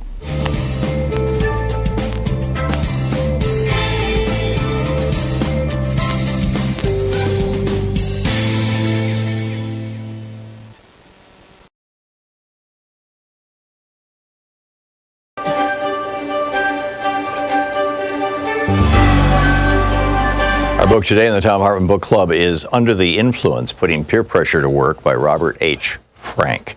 And I'm reading from the prologue. That we are more closely connected to one another than most of us realize is an old idea. An important variation dates from 1929, when Hungarian writer Frigyes Karinthy published a short story entitled Chains. Two of the story's main characters speculate that any two living people can be connected by a chain involving no more than 5 acquaintances. That some such chains exist is hardly surprising, since most of us can think of people in distant locations to whom we're connected through a small number of intermediaries. The man bites dog aspect of Karinthy's conjecture is that almost any two people, A and E, could be linked by a chain like A knows B, B knows C, C knows D, who knows E. One of the first systematic attempts to test this claim came in the 1960s with a series of experiments by the psychologist Stanley Milgram. In it, he sent packages containing a small booklet to 96 people chosen at random from the Omaha, Nebraska telephone directory. His cover letter asked them to try to forward the booklet to a specific residence of Boston, Massachusetts, through a chain of personal acquaintances. He told them the name and address of the Boston resident, that he worked as a stockbroker, and that the first person in their chain should be somebody they knew on a first-name basis. Milgram also advised them to choose someone they believed, presumably based on the target's location and occupation, could be socially closer to the target than they were themselves. Subsequent recipients in the chain were asked to forward the same instructions. Many of the Omaha recipients undoubtedly tossed Milgram's booklet in the trash, so it's remarkable that the Boston target received 18 of the 96 packages. The average number of links in the 18 chains was 5.9. But the now familiar expression 6 degrees of separation would not gain broad currency until many years later, when John Guare's play by that name premiered on Broadway in 1990. The concept became a meme in full when 4 Albright College students introduced 6 Degrees of Kevin Bacon in 1994, a game designed to measure the professional proximity of an actor, living or dead, to the American film star Kevin Bacon. An actor has a Bacon number of 1, for example, if he or she appeared in the same film with Bacon. Someone who appeared in a film with another actor who appeared in a film with Bacon has a Bacon number of 2, and so on. The average Bacon number is 2.95 among actors who have one. In that group, even the actor most distant from Bacon, William Rufus Shafter, has a Bacon number of only 7. Shafter, a Union Army officer during the Civil War, appeared in 2 films in 1898. For academics who study social connectedness, the 6 degrees concept gained little traction until 1998. That's when the sociologist Duncan Watts and the mathematician Steve Straga published their landmark paper, Collective Dynamics of Small World Networks in Nature. In the years since then, this paper has provided the mathematical foundation for the analytical tools that social scientists have been using with such remarkable success to study how ideas and behaviors spread through populations like infectious diseases. It has already been cited by other scholars more than 38,000 times and is one of the few papers ever published to be among the most widely cited works in multiple disciplines. In his 1976 book, The Selfish Gene, the evolutionary biologist Richard Dawkins coined the term meme, which Webster now defines as an idea, behavior, style, or usage that spreads from person to person within a culture. The meme is to cultural transmission, Dawkins argued, as the gene is to biological transmission. One of Charles Darwin's central insights was that natural selection favors genetic variations that enhance the individual organism's ability to survive and reproduce. Much of the time, the same variations also benefit larger groups, but often not. For example, an inclination to cheat when no one's looking might benefit individuals, but widespread cheating almost always makes matters worse for groups. It is the same with memes. The memes that propagate most successfully are often ones that benefit both individuals and groups. But here too, not always. As the legal scholar Jeffrey Stake has argued, ideas should not be treated as inert products, but as living things that sometimes exert some influence over their environment. Some of the ideas are more adept at surviving than others, and the ones that survive will not necessarily be good for humans. It is often hard to evaluate whether a specific behavior even qualifies as a meme, and if so, whether its consequences on balance are positive or negative. Yet sometimes the evidence is clear. We know, for example, that the strongest predictor of whether people will take up smoking is the proportion of their close friends who smoke. Smoking is thus clearly a meme. The negative health consequences of smoking are also conclusively documented, and most smokers themselves express regret over having started. By definition, then, smoking unambiguously qualifies as a socially destructive meme. On the other side of the ledger, we have compelling evidence that the adoption of photovoltaic solar panels is both socially contagious and almost uniformly positive in terms of environmental consequences. Accordingly, few would object to calling the practice a socially beneficial meme. Adam Smith, widely considered the father of economics, is often cited in defense of the claim that competitive markets produce the greatest good for the greatest number. The book is Under the Influence by Robert H. Frank. So every week we do a special video for supporters of our program. It's available over at thomhartmann.com. And, it's a private video. And this week I'm talking about the relationship between Donald Trump and Fox News. Trump's recent liberate these states with Democratic governors tweets, which seem to be actually calling for like armed revolt or asking, his crazy followers to let's send some pipe bombs or something like one already has to Democrats. He did that 2 minutes after watching a Fox News segment basically saying the same thing. Fox News is programming the brain of the president, and their programming was, basically developed by Roger Ailes to infuriate people. This outrage as a way of holding people so that they can sell advertising. And it's doing harm to our republic. You can check the whole thing out, the whole new video, over at thomhartmann.com.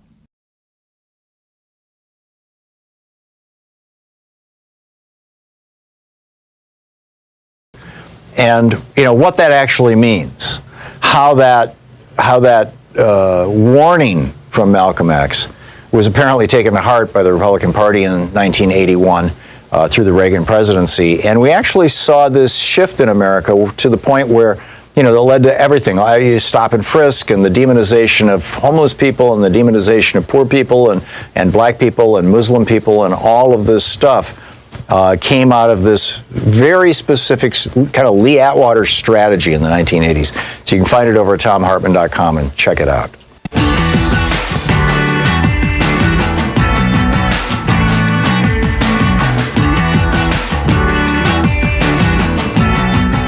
Welcome back. Thom Hartmann here with you. On the line with us is Alex Lawson, the big cheese, shall we say, executive director over at Social Security Works.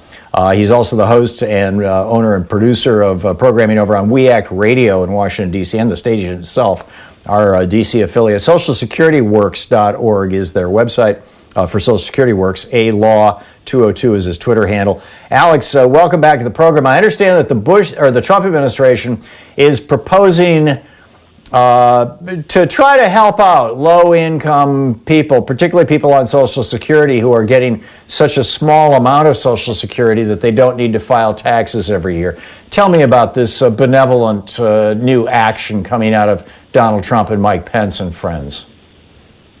Oh, absolutely. Benevolence is exactly what it is. So late Monday afternoon, right around 5 o'clock, the IRS drops a notice on their website, and they email it to people who have signed up to receive these specific notices, which, I do because I'm the executive director of SocialSecurityWorks.org, but these are not widely read circulars, and they say that anybody who is receiving Social Security and has a dependent child who qualifies for the $500 economic recovery check has to apply by Wednesday, by tomorrow at noon, at a specific link that they send out. It has to be online.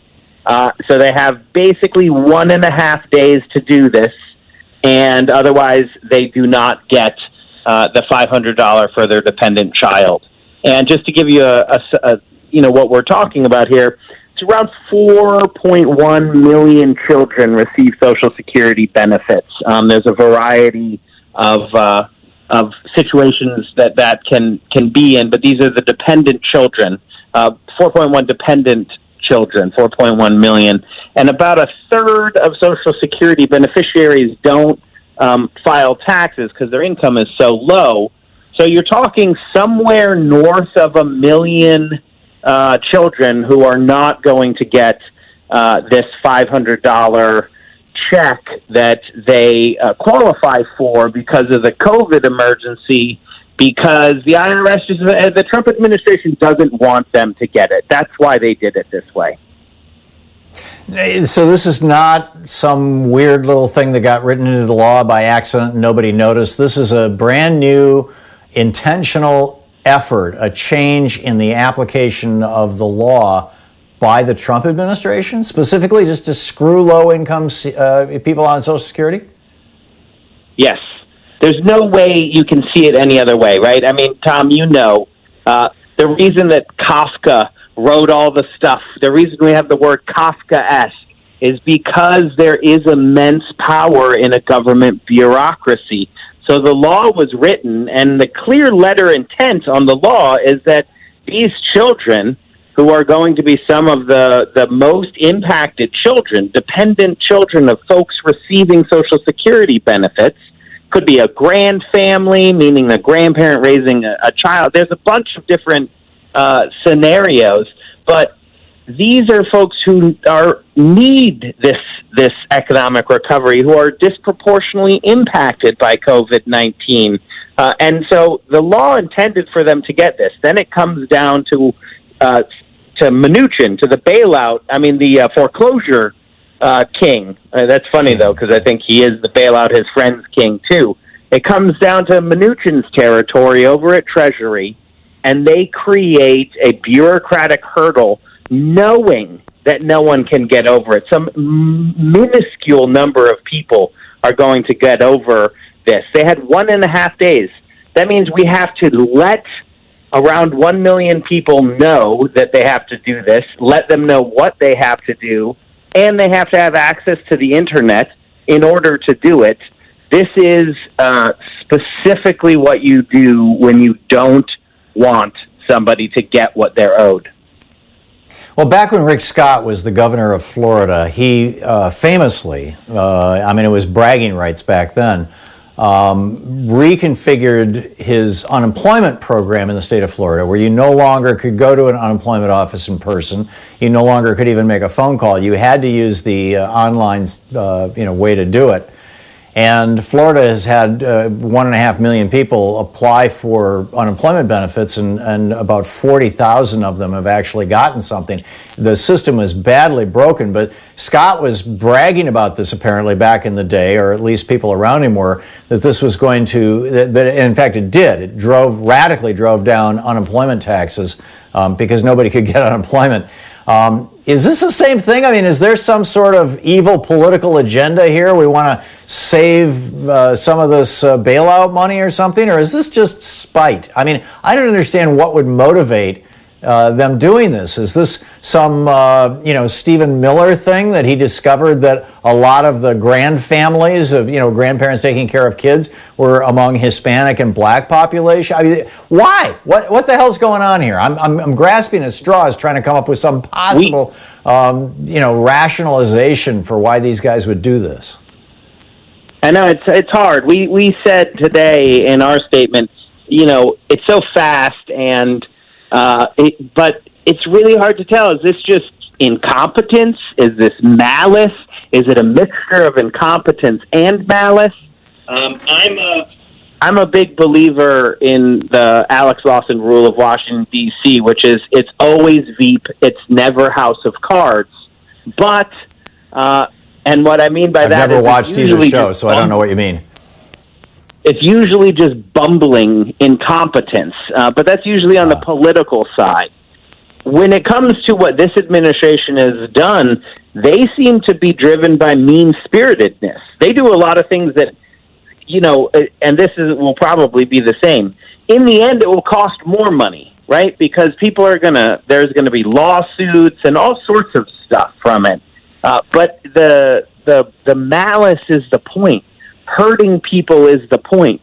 It's hard not to take that away from this when you see, the totality of evidence of what the administration has done, and then to drop this notice on a Monday at 5 p.m. and be like, oh yeah, you have until Wednesday at noon. And let me just say, I really appreciate you letting me come on at the last minute to talk about this. I do want to tell people that if this does apply to you, you do have to go to irs.gov/coronavirus, and then you can find the right form to fill out.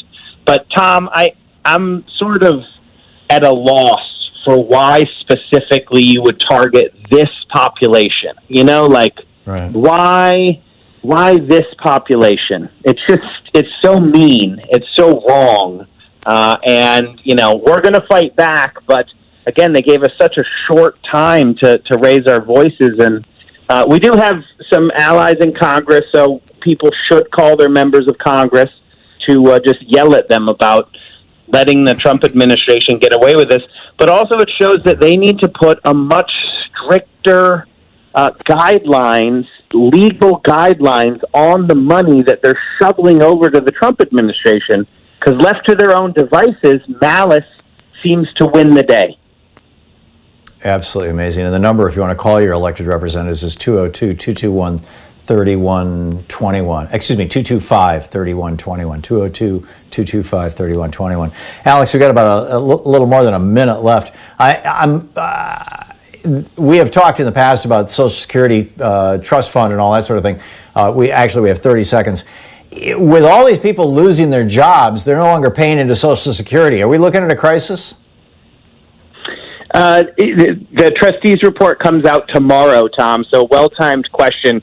The short answer is no. There's no crisis. The longer answer is that this puts more emphasis on our need to ensure that millionaires and billionaires pay the same rate as the rest of us into Social Security, because we're going to need to expand benefits coming out of this. That's what this crisis has done, shown the need to expand benefits.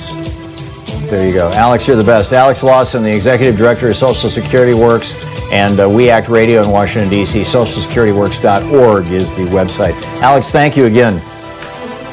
Thank you, Tom. Great talking with you. We'll be right back. It's 45 minutes past the hour. You're listening to Thom Hartmann. Visit ThomHartmann.com for audio and video archives. It's your media support group for We the People. We'll be right back with more of the news of the day and your calls right after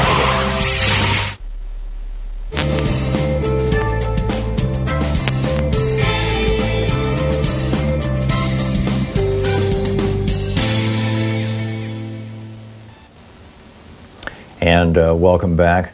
Rob in Mount Iron, Minnesota. Hey, Rob, what's up? Hi, Tom. Long time no talk. It's where just wanted to be able to point out one thing. It's where right now they're trying to be able to take and reopen the country, but with 1% of the country being tested, they have how many cases that they found? 800,000. And right now we're at like maybe 40,000+ people that have died. If we go to 100% testing in the whole country, does that mean that we have 80 million cases of virus out there, and we're looking at nobody knows. Over 4 million? They're still trying to extrapolate these numbers. Go ahead. We're over 4 million dead. Yes. We just don't know the numbers yet. We get different numbers from different countries. All these differences in the numbers seem to have to do with how testing is done. If you only test symptomatic people, you're going to get really, really high test rates. If you test everybody, you're going to get much lower test rates. So we don't know what the actual, it's sort of like, the old saying with mice, see one, count 10, or cockroaches, see one, count 1,000. We don't know if we see one COVID case or if we see one COVID death, how many probably that means of other people out there who are infected, who may not yet be asymptomatic or who may never be symptomatic, are out there. We still don't know the non-symptomatic carrier rate. We know that this study from Santa Clara, California, suggested that as many as 50 or 60% of people who get the disease don't show symptoms. But the problem with this is, with that study, was that people who are not presenting in the hospitals. The problem with that study is there was a huge self-selection factor. People were invited to participate in it on a Craigslist offering that also paid people to participate. So most of the people who participated were people who were already concerned that they had a cold, they had a cough, they had fever, but it had gone away or whatever, and so they just, they weren't sure. On the other hand, you look at the Diamond Princess cruise ship, or now the Teddy Roosevelt aircraft carrier. We don't have good statistics off the cruise ship because Carnival didn't track people after they left the ship. But presumably with the Teddy Roosevelt, we'll have some real numbers and we'll have some sense of this. We're also seeing, there's this jail in Ohio now where I believe a simple majority of all the people in the jail, including the guards, are currently infected with COVID-19. Many of them are not sick, but they've already had, I believe, one death. The bottom line is we just don't know. Go ahead. Is it wise to be able to reopen the country unless we have better numbers? No, it's stupid. That's what it is. There's no other way to describe it. It's stupid to say we're going to reopen the country when we can't test everybody and all that kind of stuff. So it boggles my mind, Rob, the level, the just breathtaking level of irresponsibility that we're seeing out of Ron DeSantis in Florida, Brian Kemp in Georgia, Governor Noem in, I believe it's Noem. Hey, Tom, we go back a long way. I blame you for the 2008 meltdown after you came back from Peru. Yeah, there you go. Thank you, Bob. Thanks for the call. We'll be back. It's coming up on 20 minutes. 10 minutes before the hour. My apologies. We'll be right back.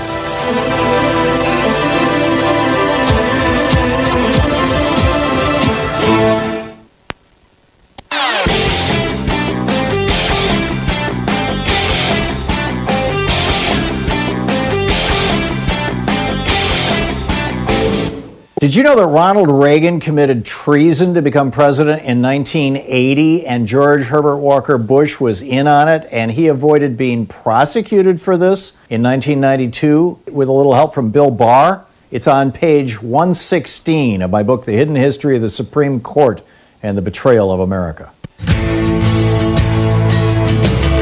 Welcome back. Thom Hartmann here with you. Charles in Jacksonville, Florida. Hey, Charles, what's on your mind today? Good afternoon, Tom. I'm sitting here trying to keep from exploding. Mm-hmm. You have this COVID-19 going around, and everybody is dancing around what I see, what is exactly going on. You have people talking about, well, Trump didn't react fast enough, Trump didn't take it seriously. We have Republican governors want to open up the country. When you look at the individuals, the groups of people that all these actions affect, it affects those individuals, those groups that wealthy Republicans distaste and hate. And from where I'm sitting, everybody is dancing around what it is, so I'm just going to call it out. This is a systematic action of a group of people to eliminate everybody that they feel is a threat to their control, a threat to their wealth, and a threat to their way of life. And when you look at it, it's young people, it's old people, it's people of color. And everybody's like, I don't know, maybe you can help me make sense of it, but I'm not. No, I think you're absolutely right, Charles. Pardon? I think you're absolutely right. Yesterday on Twitter, somebody asked me, I made a comment about this, and somebody said, well, why would billionaires want this, want to reopen the country and all this kind of stuff if it's not good public policy? And my answer was twofold. Number one, it's going to kill off a lot of poor people, a lot of old people, a lot of people of color. And by the way, I pointed this out yesterday. It was just days after the widespread news reports that people of color were disproportionately dying as a result of this, that all of a sudden we had these reopen the country things coming from these wealthy white guys. And, so that should tell you something, number one. I've always had a say. Go ahead. Say what? And friends look at me like I'm crazy, but I always say that there's one thing wealth hates. The one thing wealth hates is poor. And if you're white and poor, wealth hates you even twice as much. because the mentality is if you're white, there's no reason for you to be poor. So you're going to catch it twice as bad as the poorest black person. And all this is a systematic action to, call it ethnic cleansing if you want to, economic cleansing. Yep.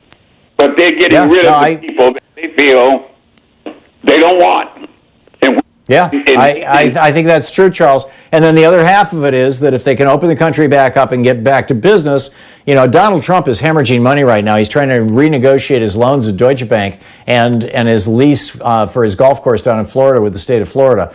He is desperate. This is why he's pushing so hard to reopen the country, is he thinks people are going to flock back to his golf courses and his hotels. I don't think they are. I think it's a bad bet. I think it's a misplaced bet. But this is the twofer. Number one, get rid of the expensive people on Social Security, kill them off in Medicare, because that raises taxes on billionaires. Get rid of poor people because taxes on billionaires pay for welfare programs and food stamps and housing subsidies and things. So that's one category. And then the other is get people consuming again, and because these billionaires make their money selling stuff. Spot on, Charles. Thank you for the call. Daniel in Dadeville, Alabama. Hey, Daniel, what's up? There's one part of this population that's being neglected, and that's the volunteer firefighters. Approximately 70% of the firefighters in this country are volunteers. And really? Like my department, yes. And my department, we had a couple of boxes of masks, and of course I had the gloves, but now we're out. And our local county EMA director got a shipment from the state through EMA, and we got nothing. But in a total, there was 500 masks sent to this county of a population of about 40,000. And so we're trying to recycle all of our PPE. We clean our gloves to make sure, if they're not torn or something, we have to decontaminate everything after every run, because it caught us off guard and we can't get any more. So we're still having to do our jobs. Yeah. Daniel, I'm so sorry to hear that, and I'm so appreciative of your being willing to do this volunteer job where you're really on the front lines. Good on you, Daniel.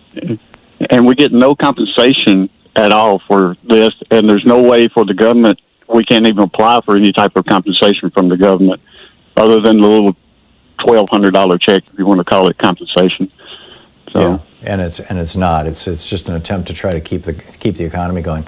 Daniel, thanks for raising that topic. I'm guessing most of our viewers or listeners have not been sensitized to that issue. I had no idea that there were that many volunteer firefighters in the United States. Good on you, and good on all your peers.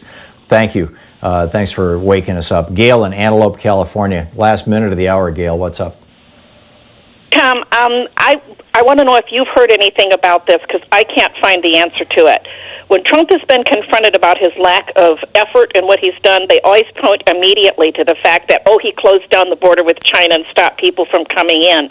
But then it said that 40 to 45,000 people came in despite of that. That congressman with the patch over his eye that comes across as apolitical, who is really a total Trump suck-up, we had an interview, and he pointed out right away, and I didn't know this, he said those were American citizens being repatriated. My question is were any of those people tested before they were brought back in this country? Because when it said all of the places they went, it was all of the major airports, SeaTac, LAX, LaGuardia, Atlanta. Right. Yeah, and then nobody was tested. Nobody was tested. And Trump didn't seal the country up, and he didn't shut the country down. He was using that language yesterday repeatedly. All he did was he said, if people who are Chinese nationals carrying Chinese passports may not fly back into the United States, but the planes were still flying back and forth. They were carrying Americans back to the United States. They were carrying Europeans to the United States. They were carrying South Americans to the United States. They were carrying Africans to the United States. They just weren't carrying Chinese citizens. That was it. The guy lies through his teeth, Gail. Thank you. You're listening to Thom Hartmann.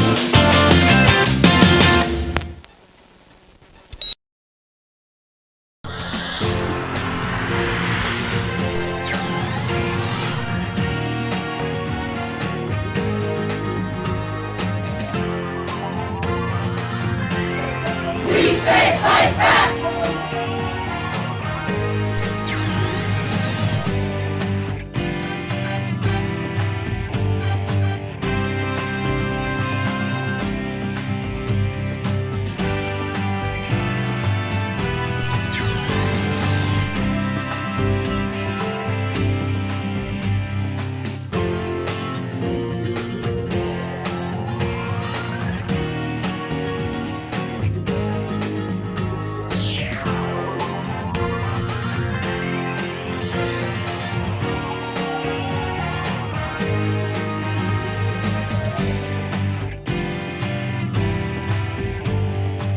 So every 5 years, the U.S. Department of Agriculture comes out with new guidelines, and we just put up a video over at ThomHartmann.com for supporters of our program that talks about how the Trump administration, in this insanely corrupt deal with the $100 billion industry of ultra-processed, high-sugar, high-salt, high-fat foods that is literally killing 700,000 Americans a year, has said, oh, we're going to change the guidelines so that these fast food, high-processed food companies can shovel their stuff into our school lunch programs, into our kids. We're going to change the guidelines so people aren't informed about the importance of, dialing back somewhat on meat and on salt and sugar and all these other things. It's nuts. You can check the whole thing out over at ThomHartmann.com. Look for the video for our, the supporters of our program at ThomHartmann.com.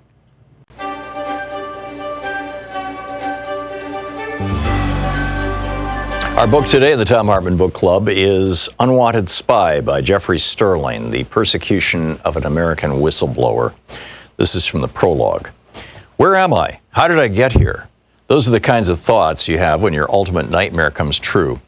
It was January 26th, 2015, my second long day of waiting in a small, windowless, soundless conference room just outside the courtroom number 5 on the 4th floor of the federal courthouse in Alexandria, Virginia. Over the past 2 weeks, I had been on trial, accused of violating the century-old Espionage Act. As an undercover officer for the Central Intelligence Agency, I'd been involved in Operation Merlin, a covert scheme to derail the Iranian effort to build a nuclear bomb by providing their scientists with fake, flawed blueprints for warheads channeled through a Russian scientist. Operation Merlin had ultimately backfired when the Iranian experts detected the fraud, as revealed in the book State of War by reporter James Risen. Agency leaders were furious, not at themselves for launching a risky and ill-conceived scheme, but at the author who dared to expose their incompetence. In their eagerness to punish someone for their embarrassment, they looked around for a scapegoat. They found me. A compliant U.S. attorney dutifully filed an indictment charging me with, quote, unlawful retention and unauthorized disclosure of national defense information, mail fraud, unauthorized conveyance of government property, and obstruction of justice, end quote. 9 criminal charges in all, based on the claim that I'd supposedly leaked classified information about Operation Merlin to James Risen. The truth is that I did not leak any classified information related to CIA operations to James Risen or to anyone else. But I am a whistleblower. I'd blown the whistle by suing the CIA for discriminating against me when I was an employee there. I'd also attempted to blow the whistle about the dangers of Operation Merlin, not by leaking, but by submitting my warnings to staff members of the Senate Intelligence Committee. Sadly, those warnings were ignored. I'd been forced to accept some disheartening truths, that neither blatant discrimination nor a dangerous operation related to weapons of mass destruction were matters of real concern to the powers that be at the agency or among the members of Congress charged with oversight of intelligence matters. Even before the trial had begun, I'd known that my prospects weren't good. The world had witnessed the cases of Edward Snowden, Chelsea Manning, John Kiriakou, and a series of other whistleblowers whose prosecution, some said persecution, had been pursued by President Barack Obama with an eagerness that almost suggested a personal vendetta. In the atmosphere created by these cases, the mere accusation of having leaked classified information was enough to automatically condemn someone. In refusing to plead guilty and instead insisting on my right to go to trial, I knew I was facing an uphill battle, but I could not and would not confess to something I did not do. During the trial, the government did not present a shred of hard evidence to validate the charges against me. Even Judge Leonie Brinkman summarized the case against me as being based on, quote, very powerful circumstantial evidence, end quote, rather than on hard proof. But there was one incriminating fact about which there could be no doubt. The CIA had paraded a whole host of current and former agents in front of the jury, and I didn't look like any of them. I was a black man who dared to build a career serving my country as an officer of the CIA. The trial had lasted a week and a half. Now I was enduring the most excruciating part of the whole ordeal, waiting for a verdict. How the hell did it all come to this? I'd grown up as a true believer in the American dream. Work hard, do your duty, stand up for yourself. Those are the rules of the game, or so I'd been taught. I knew I'd done nothing wrong, and I knew that fighting against wrongs is what an American hero is supposed to do. That's all I knew how to do. That's why I was now clinging to hope and continuing to fight, unable to comprehend how defending my rights could somehow get me branded a traitor. Thankfully, I wasn't alone in that waiting room. My wife, Holly, and my attorneys, Ed McMahon and Barry J. Pollock, were there beside me. But having company isn't very comforting when you have no words to say to one another. Silence can be uncomfortable, and when it's forced, it can be absolutely nerve-wracking. All of them, especially Holly, had believed in me and fought for me, and I could tell that awaiting the jury's decision was almost as excruciating for them as it was for me. But for me, there was a sharper twist to this agonizing time of uncertainty. More than waiting to learn my fate, I was waiting to learn what my country thought of me. This was a question I'd wrestled with my entire life. The experience was often stressful, even painful. My entire life had been one of fighting against stereotypes, assumptions, and limitations placed on me because of the color of my skin, something that happened to me repeatedly in both white America and black America. The American dream I believed in and strove for wasn't a white American dream or a black American dream. It was simply my American dream. But to many of those around me, it must not have been the right American dream, because I kept getting into trouble through no intention of my own. That, in a nutshell, is the story of the events that brought me to this room. My years of struggling to find a place in American society where I could be accepted for who I am. My battle to be recognized as a worthy member of the CIA. My shadowy conflict with people within the agency who, for some reason, were unwilling to accept me as part of their team. Unwanted Spy by Jeffrey Sterling.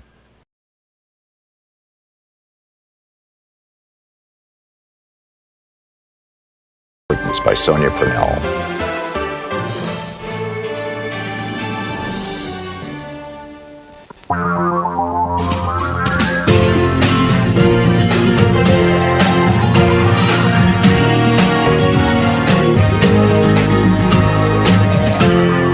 This is the Thom Hartmann Program.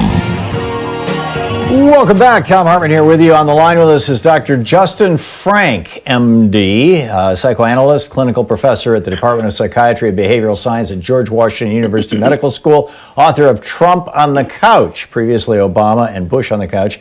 Justin Frank, MD, is his Twitter handle. And Dr. Frank, welcome back to the program. I'm curious, we were just talking with Alex Lawson a moment ago from Social Security Works, and he was pointing out that yesterday at 5 o'clock, the Trump administration announced that if you earn so little money that you don't file taxes, income taxes, you have until noon tomorrow to go to an obscure site on the Social Security website and register yourself to get the $500 check for your kids, or you have to wait for a full year. And I was like, Alex, why would they do this? And he was like, as far as I can tell, it's malice. Tell me about this. How does malice play out in politics, and where is this coming from? Wow. Malice plays out in the life of Donald Trump from his earliest childhood, so it precedes politics. Basically, his father was a tyrant, and he made the children obey him no matter what. And Donald wrote, as a child, he learned to watch his father abuse and browbeat his older brother, and decided he would never confront his father and always do what he said. When he became a father, he was a tyrant with his own children. And he became a successful tyrant as a politician because look at what he's done to the Republican Party. They are afraid of any kind of tweet that will affect them or will hurt them. They are terrified of him. They've been terrified of him since the days of the primary campaign in 2016. They've never confronted him. However, that's where the malice comes in. It's about tyranny, and his malice is about tyrannizing others. The second part of his malice is that he came to office as a builder, but he also has a long history of being a destroyer. And the part of him that's the destroyer, he even destroyed many of his own projects, is something that is stronger than his ability to be a builder. And so he's always had an internal struggle between a destructive part of his personality and the building part of his personality. And I think the destructive part of his personality has been winning out, and that it is malice about the checks not going out to the people who need them most. So it's about malice, it's about power, it's about tyranny. And I don't know what else to say unless you have another thought. In the first hour of our program, we talked with Angelo Carasone, who is the president of Media Matters, and they monitor Fox News. And he was talking about how Fox News on April 7 and 8, as I recall, started kind of change the narrative. They used to deny that the COVID was a threat.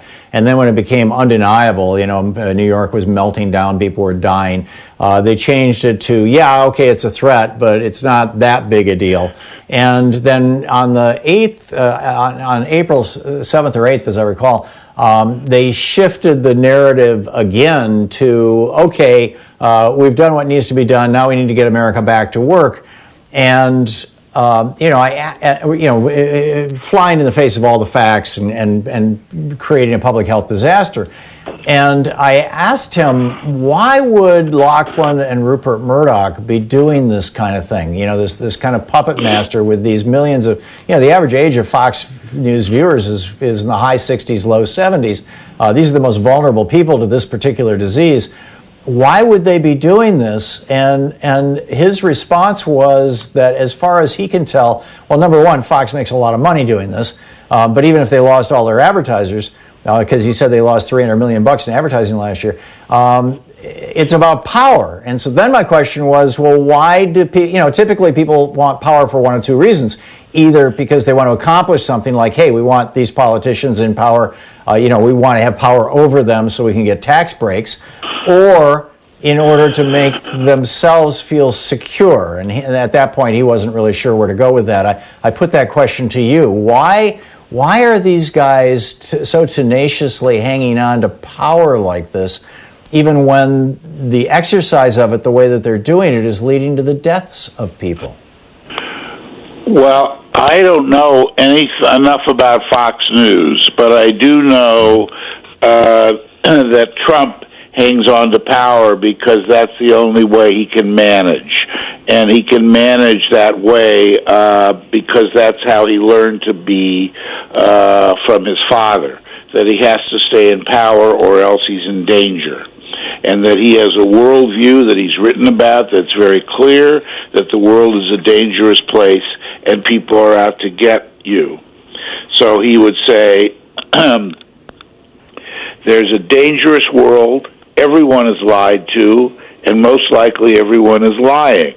So the ability to get away with lying in such a world is the source of comfort. So part of the power that he has is he needs to feel safe. And if he can feel safe by lying, by being more powerful than anybody else, he has a sense of omnipotence.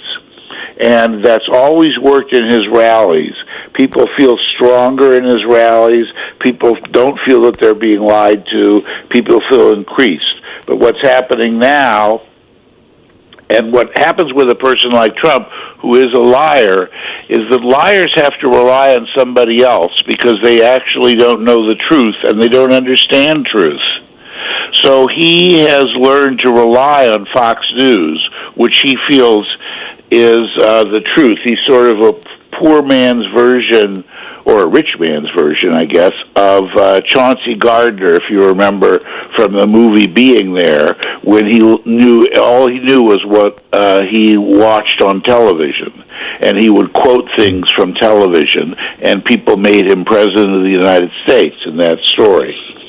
This is Donald Trump, who is now the president, and he quotes whatever is on Fox News because that's the source of truth. People who chronically lie have a tremendous inability to know what's right, what's wrong, what's true, and they end up not only attacking truth, which is what Trump does, they end up actually de-skilling themselves. They're less and less able to think, less and less able to think clearly, and less able to plan because they have never pursued truth at all. So their mind has sort of shrunk in size, and he is a very good example of that. He's able to interact with people when they question him, but most of the interaction is based on attacking back and vague platitudes. He's not. Well, I have a question about that, and we only have 35 seconds left. But a number of in particular, women reporters have gone after Donald Trump, and in the press conferences or in his daily rally there. How best should you confront Donald Trump? You have to confront him all the time. Every time he says something, question what he says, and then question it again when he answers vaguely. The hardest part is a follow-up question for him because he cuts off follow-up questions because he is too afraid. He's much more afraid of women than he is of men, and he is. Yeah, remarkable. Dr. Justin Frank, George Washington University, author of Trump on the Couch, along with Bush and Obama on the Couch. Justin Frank, MD, is his Twitter handle. Dr. Frank, thank you again for dropping by. It's always great talking with you. Thank you. Bye. Thanks. Yep, we'll be back. We'll be back with more of the news of the day and your calls in just a moment. It's 15 minutes past the hour. This is the Thom Hartmann Program. We live in dangerous times. Maybe we live in times of extraordinary opportunity, too. I believe so.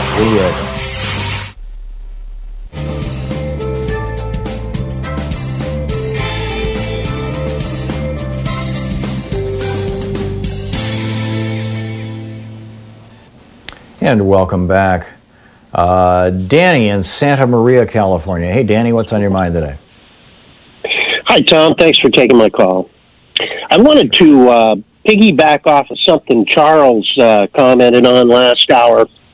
I'm inclined to believe, based on his actions, that Donald Trump is running a shadow herd immunity strategy. He can't. I've been saying that for weeks.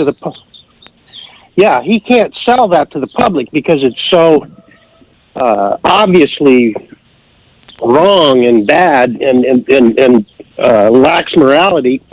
But somebody's convinced him, I believe, that that's the quickest way back to a somewhat of a normal economy. Mm-hmm. Well, I just wanted in fact, it may actually be. I mean, it may well be that if you let this virus just rip through a state, and, you've particularly a state that doesn't have a lot of ventilators, people who need to go on ventilators, they'll die otherwise. Just let them die and, weed out the dead wood. I mean, I've been talking about this for weeks, Danny. This is the human equivalent of what J.P. Morgan, the Treasury Secretary under Herbert Hoover, did in the 1930s through the first 2 years of the 1930s. Was, he said, liquidate everything. He said, let companies fail, let the banks fail, let everybody fail. It'll clean out the dead wood and it'll create an opportunity for new, strong, vibrant companies to come in and replace them. Of course, it didn't work out that way, but I think that Trump is thinking the same way. Get rid of the poor, get rid of the old, get rid of the infirm. They're all costing us money. And and provide space now for the people who have had the virus and are now immune, and you're going to have all these red states where you've got large percentages of the population immune, so you've got herd immunity, and so those states come fall, when it's time for Trump to get reelected, those states will be back to work when all the blue states will still be hiding in their homes. I really believe that that's his strategy, Danny. It is. It's really evil. I mean, I don't know how to describe something like that. I don't think I've ever experienced it. I wanted to get your thoughts on that, and I do appreciate you taking my call. You're welcome. Thank you, Danny. I think you nailed it. John in Evanston, Illinois. Hey, John, thanks for watching Free Speech. What's up? I've got an idea. National Income Redistribution Act. Okay. Raise the minimum wage to $20 an hour. Raise it by 10% a year for 15 years. Pay for it by raising the taxes on the top 10% by 10% per year for all 15 years.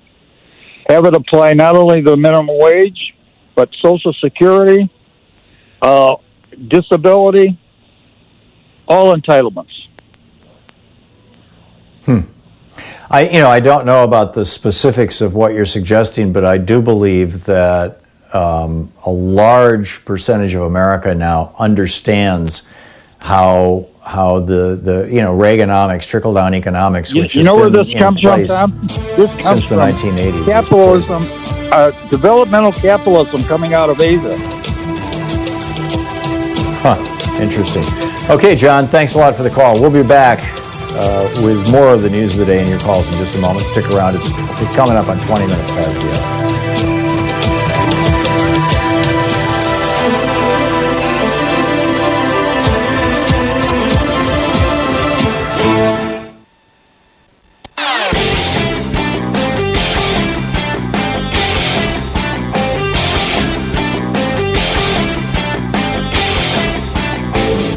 Our 1 hour free podcast recaps our show, and it's available wherever fine podcasts are found. And we have the full 3 hour podcast available over at thomhartmann.com if you want to really support our program.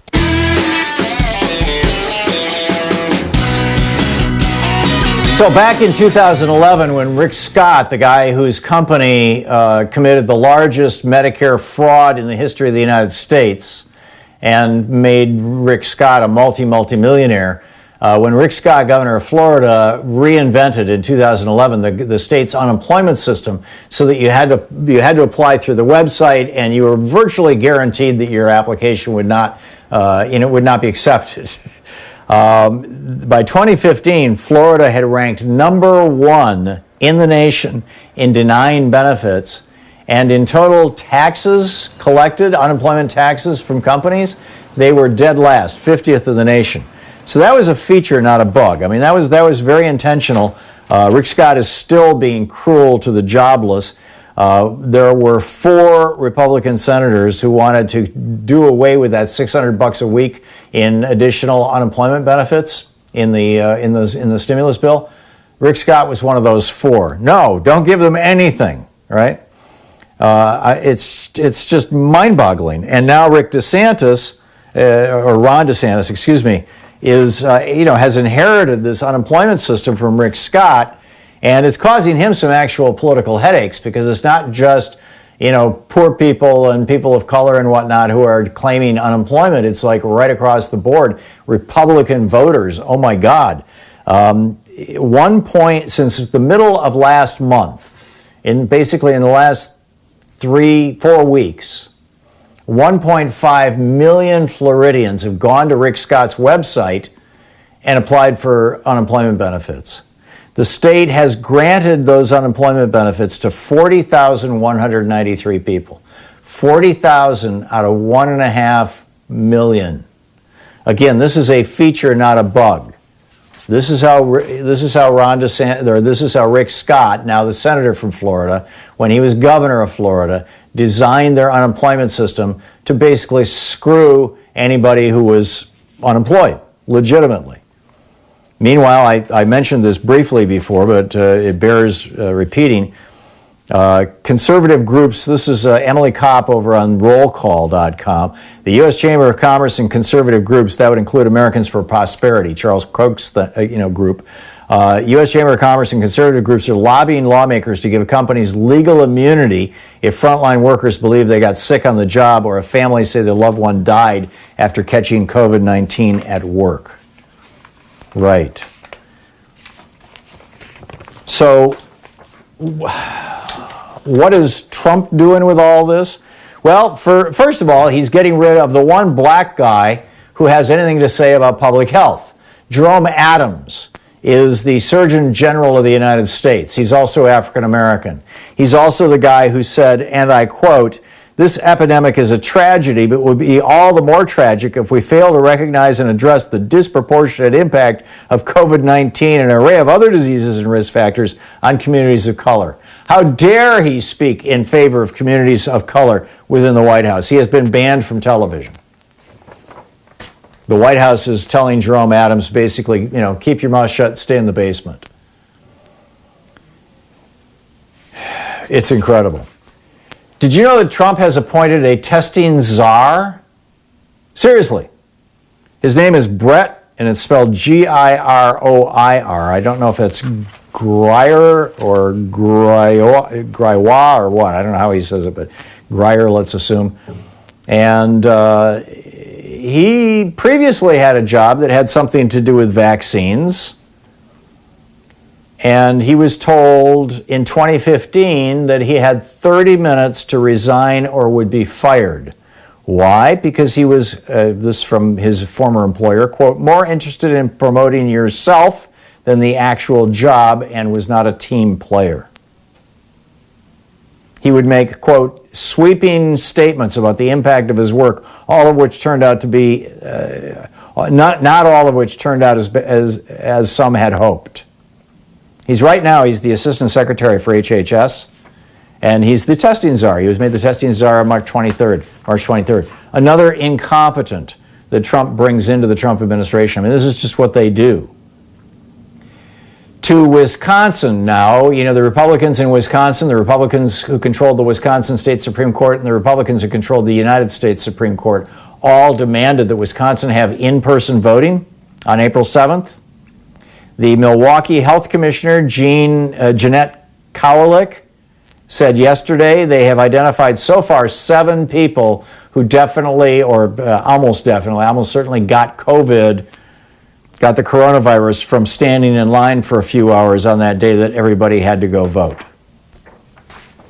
People are going to die because they were trying to do voter suppression in Wisconsin. They thought it would keep away. This is their equation, right? The liberals are hiding in their houses. The conservatives are willing to go out and vote and go to shopping and do whatever we tell them to do because they're just not that bright and they listen to Fox News and Limbaugh and Hannity on the radio. And so if the liberals are hiding in their homes and the conservatives are willing to go out, then we need to have in-person elections. That was the logic that drove the Republicans in Wisconsin. They thought that was going to help them win the election. They badly miscalculated. But that logic is now going to cause people to die in Wisconsin. Most recently, by the way, speaking of Donald Trump's excuses, yesterday he was lying through his teeth again saying, well, I shut the country down back in March or February, or whatever it was. I shut the country down. No, he didn't. He banned Chinese nationals from flying into the United States. The planes were still flying. 45,000 people came into the United States from China during the peak of the virus, in Wuhan and all that stuff. It's just they didn't look like Asian people. It's incredible. But anyhow, in the Washington Post, this was published over the weekend, quote, more than a dozen U.S. researchers, physicians, and public health officials, many of them working with the CDC, were working full-time at the Geneva headquarters of the World Health Organization and transmitted real-time information about the virus and its spread in China to the Trump administration. Now, this is in January. 17 staff members from HHS in Geneva, Switzerland, getting all the information they needed, and Donald Trump ignored it all. You're listening to the Thom Hartmann Program. Call 202-808-9925. In fact, January 5th was actually the date that the World Health Organization said, look out, folks, this is coming. Donald Trump didn't even acknowledge that until a few weeks ago.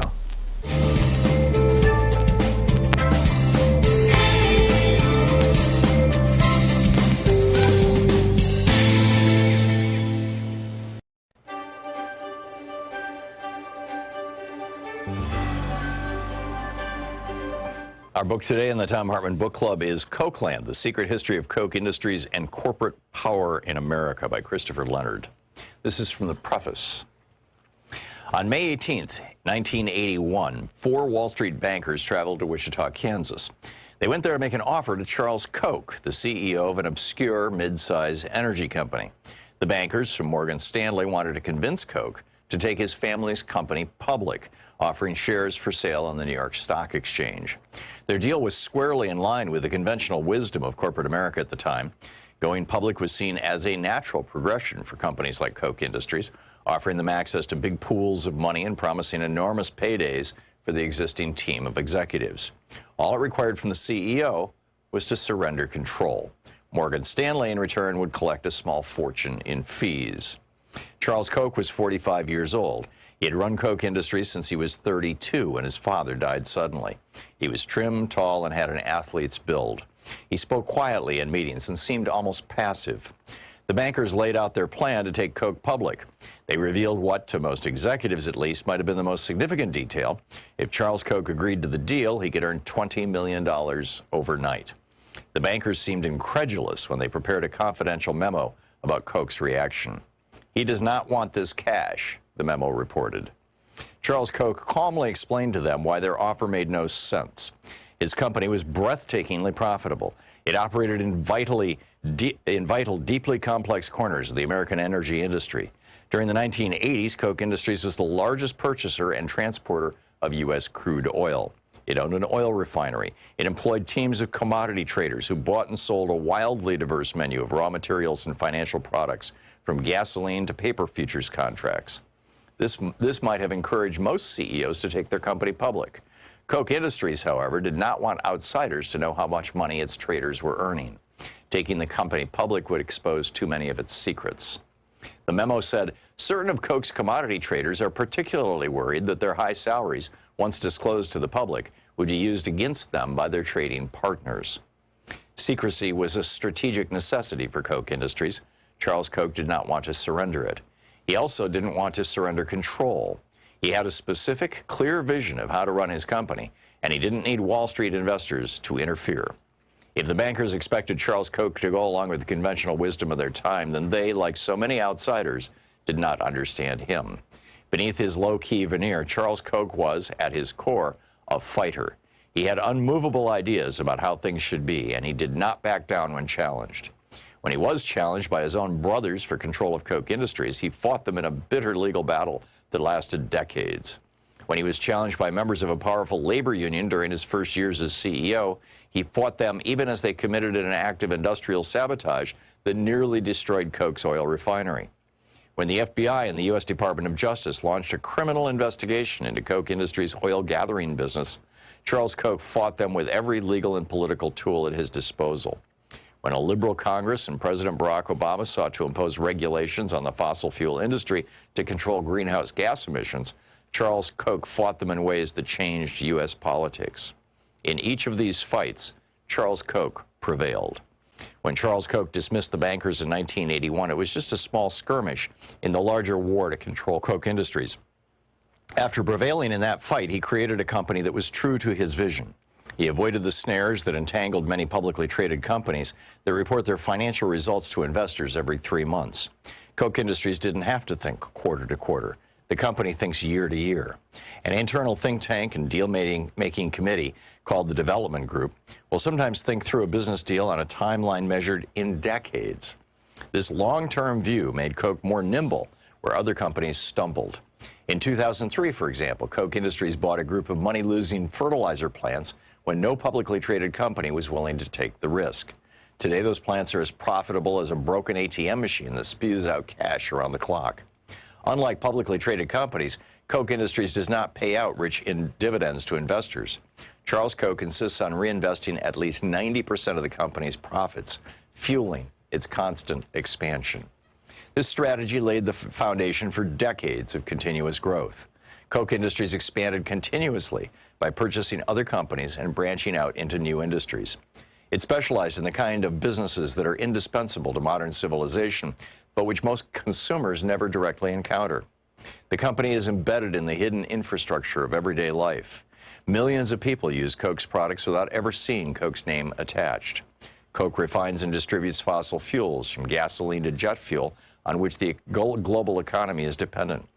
Koch is the world's third largest producer of nitrogen fertilizer, which is the cornerstone of our modern food system. Coke makes the synthetic materials used in baby diapers, waistbands, and carpets. It makes the chemicals used for plastic bottles and pipes. It owns Georgia Pacific, which makes the wall panels, beams, and plywood required to build homes and office buildings. It makes napkins, paper towels, stationery, newspaper, and personal hygiene products. Koch Industries owns a network of commodities trading offices in Houston, Moscow, Geneva, and elsewhere, which are the circulatory system of modern finance. The book, Cokeland, by Christopher Leonard.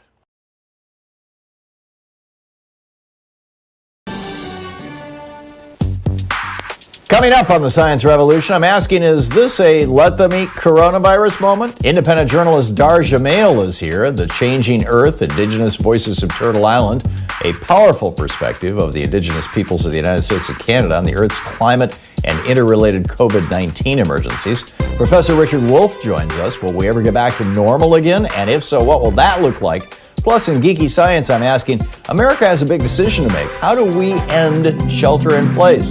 Stay tuned and find the Science Revolution wherever fine podcasts are available.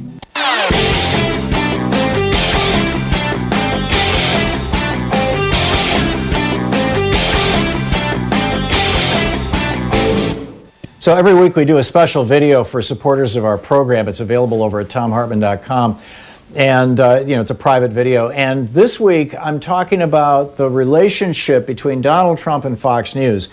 Trump's recent liberate these states with Democratic governors tweets, which seem to be actually calling for like armed revolt or asking, his crazy followers to let's send some pipe bombs or something like one already has to Democrats. He did that 2 minutes after watching a Fox News segment basically saying the same thing. Fox News is programming the brain of the president, and their programming was, basically developed by Roger Ailes to infuriate people. This outrage as a way of holding people so that they can sell advertising. And it's doing harm to our republic. You can check the whole thing out, the whole new video, over at thomhartmann.com.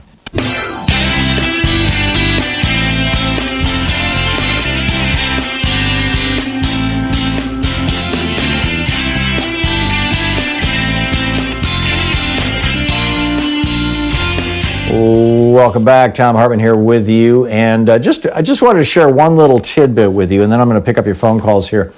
This is from a New York Times article about Donald Trump a couple of days ago. Quote, it's just one sentence, one paragraph, 2 sentences. Quote, before taking office, Mr. Trump told top aides to think of each presidential day as an episode in a television show in which he vanquishes his rivals. People close to him estimate that Mr. Trump spends at least 4 hours a day, and sometimes as much as twice that, in front of a television, sometimes with the volume muted, marinating in the no-holds-barred wars of cable news and eager to fire back. He told his aides, think of each day that I wake up as president as another episode in a TV show. Yeah, I'd say that he's accomplished that. He really, really has accomplished that. Harry in San Rafael. Hey, Harry, what's up? Good morning, Professor. Thanks for taking my call like everybody says, and it's an honor. I just wanted to go a little bit further than this herd mentality kind of thing that you're talking about. You mean herd immunity? I watch too many herd immunity, yeah. Because I watch too much science fiction movies, but there's always been a rumor that the rich have felt that the masses are using up the resources on the earth that belongs to them. And they've made many movies where they concocted a pandemic to get rid of part of the population so they could inherit back and maintain their lifestyle for a lot further than with the population as it is. I wouldn't be surprised. I'm sure that all the rich people now are well isolated. Any of their friends have been tested. They don't mingle with anybody else. They've really isolated themselves from this, and they're just letting it burn through, like you say. There's so many benefits. Everything you've talked about, plus more, plus the Earth's resources that now they can use. I don't know what you think about it, but it's even more insidious than just the herd immunity kind of theory. It's just another step. Yeah, it's kind of a variation on my speculation that if a lot of older people who are on Medicaid or Medicare die, that taxes can go down on billionaires. But to your point, there is a town in New York State, I think it's on Long Island, and there's a town that is on an island off the coast of Florida, both of which, the one in New York might be Massachusetts. I just read this in passing in the news yesterday. But both of these towns are small towns. They're just a few thousand people. Both of these towns are very, very wealthy white communities, and both of them raised enough money within their town to test absolutely every single person in the town, not just for the active virus, but also to see if they've been infected in the past. And so, yeah, I mean, the rich people, and there was an article in The Guardian a couple of days ago about how, the guy who runs one of the companies that offers basically safe houses to rich people during an apocalypse. These ones were in New Zealand. Was getting calls from rich people who had flown their private jets over to New Zealand and couldn't remember how to turn on the microwave or turn the water on in their underground bunker. That kind of stuff. I mean, it's just like, yeah, they're hunkering down. They're going to they're going to look out for their own. They always have, and that's where it's going to go. Harry, thanks for the call. Dave in Portland, Oregon. Hey, Dave, what's up? Hello, Tom. Long-time listener. Love your show. Thank you. I was just listening to your discussion of herd immunity, and I agree with you that to some extent that the reason why Trump would be withholding these benefits and making it hard to get any kind of benefits or any kind of a break, the same reason Rick Scott won't give out unemployment benefits, they want to drive everybody into debt. I think it's just that simple. I think at the top there's a smiling Mnuchin going, hey, my portfolio is growing. And the longer they wait to dole out benefits that Congress has given, the more people go into debt. And this debt is going to be, in the long run, it's a house that I don't inherit, and rather Mnuchin and his portfolio gets. Yeah. And I also want it's to called peonage. Go ahead. It's called peonage, Dave. Peonage. It's where you use debt to essentially enslave people, and it is it has been the business model of America since the 1980s, when Reagan replaced union workers with essentially peons. Debt well peons, said. Yeah. Let's all look it up. We'll look the word up. Thank you, Professor. Yeah, good talking to you. I also want to say, can I say this too about the post office situation? Yeah, real quick. The post office, they're not just doing this to drive up business for FedEx and UPS. You've talked about it before, and I remind people all the time. It's forcing the post office, and withholding this money is forcing in a pension funded 70 years out. It's just ridiculous. It's forcing the post office to sell off prime real estate in many big cities, worth a lot more to the billionaires than. So that's part of this too. All right, thanks again. And then the other, yeah, good point, David. The other piece to add to that is that the single largest unionized workforce in the United States is the post office. And, there's a twofer for you, too. Dave, thank you for the call. Laura in Everett, Washington. Hey, Laura, what's up? Hello. I wanted to bring a little more attention to the very high-stakes consequences of the inequity in access to the Internet. People know a little bit about how hard it is to get the education going with kids who don't have access, but pretty much every channel for information and financial support is being run through Internet programs. People can't even submit on the IRS forms and access properly to interface unless they have the Internet. So there's a whole swath of the population that's being left out of all that support, and it's deeply troubling. Yes, I absolutely agree. The Internet should be considered a utility. This is how Ajit Pai, the former Verizon lawyer who is now the director of the Federal Communications Commission, totally screwed us. I mean, in fact, George W. Bush put him on the board, and then Trump elevated him to the big cheese. And we had, under Obama, we had this Title II, I think it is, of the Telecommunications Act, which says that basically the Internet is a utility, and so you may not, slow down traffic, speed up traffic, prioritize things, basically to help your buddies or sell access and things. You can't gather information. He did away with all that, and so the cost of the internet has gone up substantially at the same time that access has slowed down and gone away, and you've got large chunks of the American public, particularly poor people and rural people, who have no access to the internet whatsoever, or if they do have access to the internet, it is so limited that it's functionally useless. And spot on, Laura. Thank you for pointing that out. Robin in Kingston, Washington. Hey, Robin, what's on your mind? Hi, Tom. Thanks for the call here. I'm having a concern that we on the left are kind of slowly making the same mistake that we did in 2016 for the upcoming 2020 election, and that is it was sort of giving a small number of sort of angry, violent types way and horrible candidate types, which is Trump. We're giving them a little bit too much notice and too much airtime, and we're giving them the free media and the fear spreading amongst us. Just imagine if somehow we could just detune all of that, tune that out, that Trump would be on TV as much as Obama, which is a rarity, okay, and that we didn't cover these stupid marches full of not even full of, but containing small numbers of people across. We could tune them out. Then the left could take their energies and focus and just take it to rebuilding democracy and doing the positive things that are in our heart. I just think we're falling into this the same trick again that Trump is brilliant at and Steve Bannon knew all about, which is kind of how he got elected. I know that you think it'll hurt your show not having the opposite on or whatever. I don't think it's going to help it. I think we have to focus on the positive, and that's going to take some discipline by the left. And as I've called before, where are the great-grandparents in the left? Where are the grandparents on the left? Where are the parents of 50 years old on the left? Where are they? Let's not go down to the bottom. I think we're here, Robin. They're out there. But, I get your point.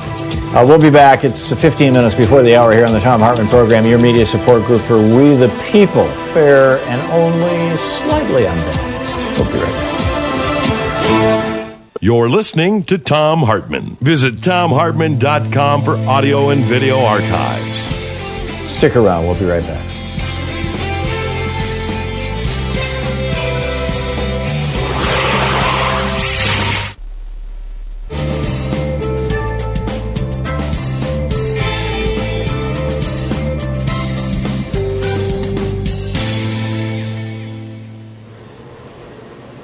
And welcome back. Tracy in Los Angeles. Hey, Tracy, what's on your mind today? Oh, hi, Tom. Thank you so much for taking my call. I have a question. It's in reference to the releasing of prisoners, and I presume that they're nonviolent. I noticed in California that they've been secretly releasing prisoners, and I'd like to know, are we aware of any testing that's being done on them prior to being released? I don't know about that. The criteria that I've seen for releasing prisoners, and of course it varies from state to state, but I've seen 2 states use this criteria, and I believe it's Maryland and California, but I might be wrong, is number 1, are they within 90 days of their normal release date? And number 2, were they convicted of a nonviolent crime? If the answer to those 2 questions is yes, then they get out. Without having been tested for the pandemic. 60. Yeah, I don't know about testing. This is testing in the prisons is something that needs to happen. I mean, they started doing testing in this one prison in Ohio, and they found like half the population has it. Prisons are perfect places for the spread of this kind of a disease. Well, that was my concern. It's never been addressed. You just hear that they're being released, and of course you want to know that's fine. But have they been tested so we can determine, if in fact they're negative or not? That was my only concern. Right. I appreciate you taking my call. Thank you so much. Thank you, Tracy. You might want to just try, plugging that into DuckDuckGo.com and see if you can get an answer to it. Tracy, thanks for the call. Kathy in Clawson, Michigan. Hey, Kathy, what's up? Hi, Tom. I'm a retired RN from the Beaumont Health System in Southeast Michigan, and they are laying off 2,475 people and eliminating 450 jobs. I have 3 friends sitting at home with work-related COVID, who are worrying whether they'll have a job to come back to. I have a niece who was just laid off, and they also have been doing their darndest there to prevent nurses' union from forming. Is this because basically all forms of medicine except emergency medicine dealing with COVID cases are on hold right now, and so yeah, that's what they're saying. But 450 of those jobs will be permanent. They're saying most of that is corporate and administrative staff. It sounds like they're cleaning house, and this is a good excuse to do it. Of the 450, but there's 2,475 jobs that are people that are going to be laid off. Right. Remarkable. Kathy, I'm sorry to hear that. They've set up 2 field hospitals here, and yet Beaumont closed down one of their, I believe they have 8 hospitals. They closed down one of their 8 hospitals while the mayor of Detroit is busy setting up field hospitals for patient overflow. Oh, that's amazing. Mm-hmm. Yeah, this is the problem when you've got hedge funds and corporate raiders who own hospitals, and it shouldn't surprise us. The system has really gone downhill from when I started working there 40 years ago. People are not 40 years ago, the hospitals were all nonprofits, as were the insurance companies in Michigan. Absolutely. Well, Beaumont's supposedly a nonprofit. But Yeah. Well, the definitions have been blurred recently, but Kathy, thank you. Thanks for sharing the story. I'm sorry to hear it. Okay, thank you, Tom, for taking my call. Yeah, thank you. Sure. And give my best to any of your friends in the business. It's a tough time. It's a tough time right across the board. A lot of people are hurting, and more are going to be hurt as this second Republican Great Depression in the last century starts to really roll on. We'll be back. It's coming up on 10 minutes before the hour.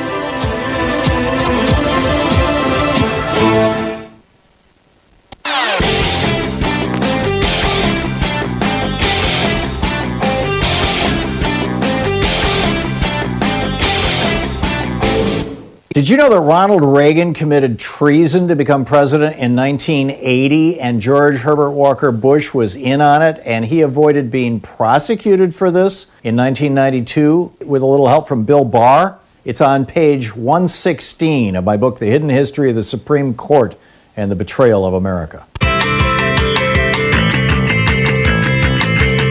Welcome back. Thom Hartmann here with you, and Michael in Bronx, New York. Hey, Michael, what's up?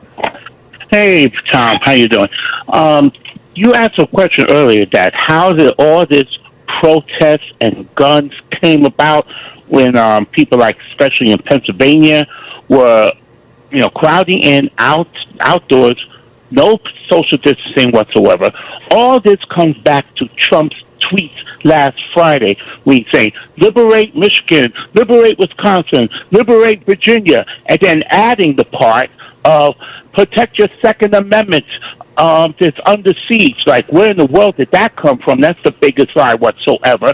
But then what's even worse is that he's gone now from endangering people's lives to inciting riots and inciting violence.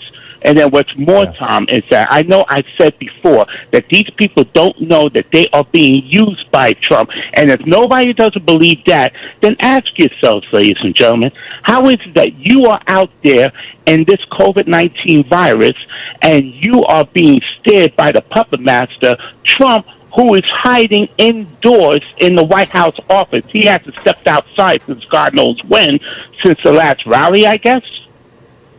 Yeah. I don't know that he stepped outside, Michael, but, your point is well taken, that these people are basically just suckers, for a con man.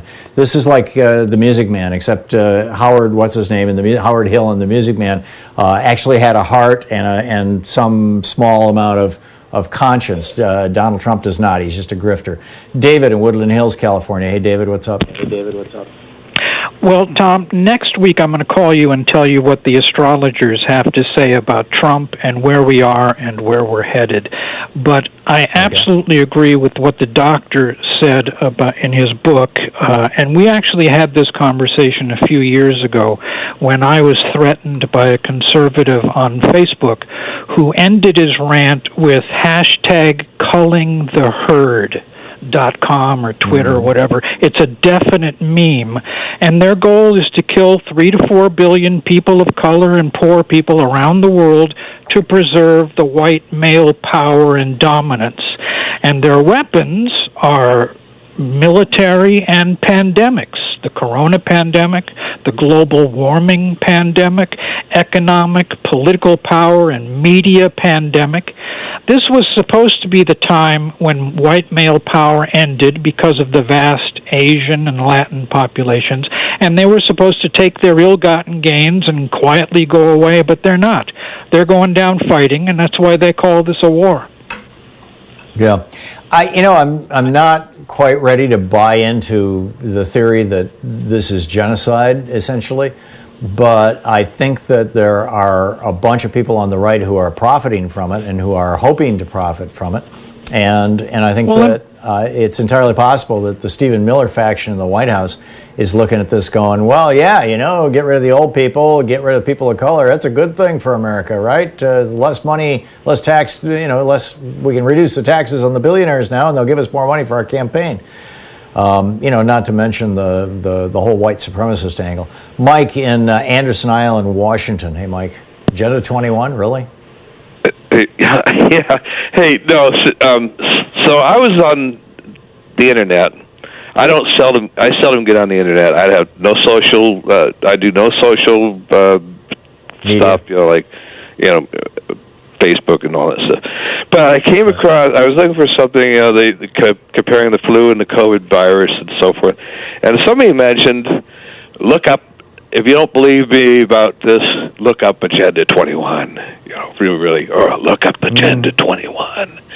Right. And so I looked up Agenda 21 because I was curious. I'd never heard of it before. So I look it up, and it's Agenda 21 is on it by itself is a real thing that the UN in one of their world meetings back in the 90s came up with. Well, no, it's not something they came up with, Mike. It was called. There was a meeting down in Central or South America. I think it was in Peru or Argentina. Right. And I think it was and they had Argentina? breakout sessions. If you've ever been to a conference where they have a bunch of breakout sessions and you can go to room 1 and listen to somebody talk about the media and go to room 2 and hear somebody talk about the state of the economy, whatever. Well, those were called agendas, and there was like 40 of them. And this was the 21st one. It was just a series of presentations in different breakout sessions.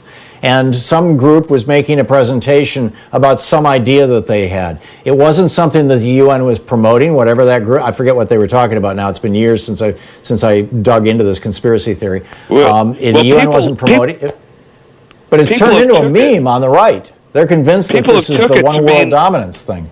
Yeah, people took it to be some conspiracy that they're trying to get rid of 95% of the world's population, you know.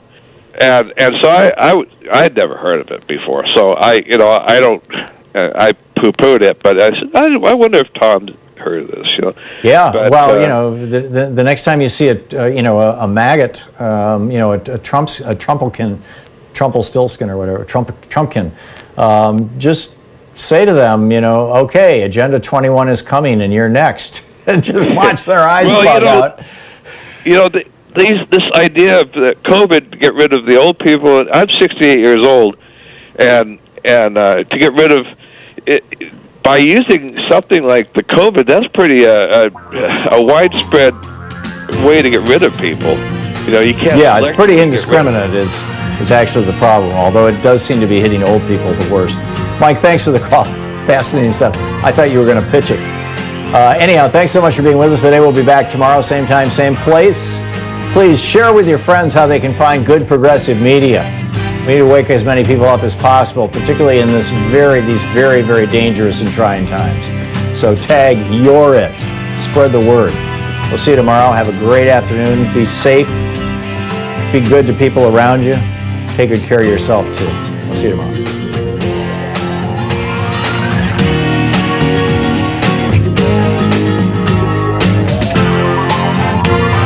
You've been listening to Thom Hartmann. For audio and video archives, visit thomhartmann.com.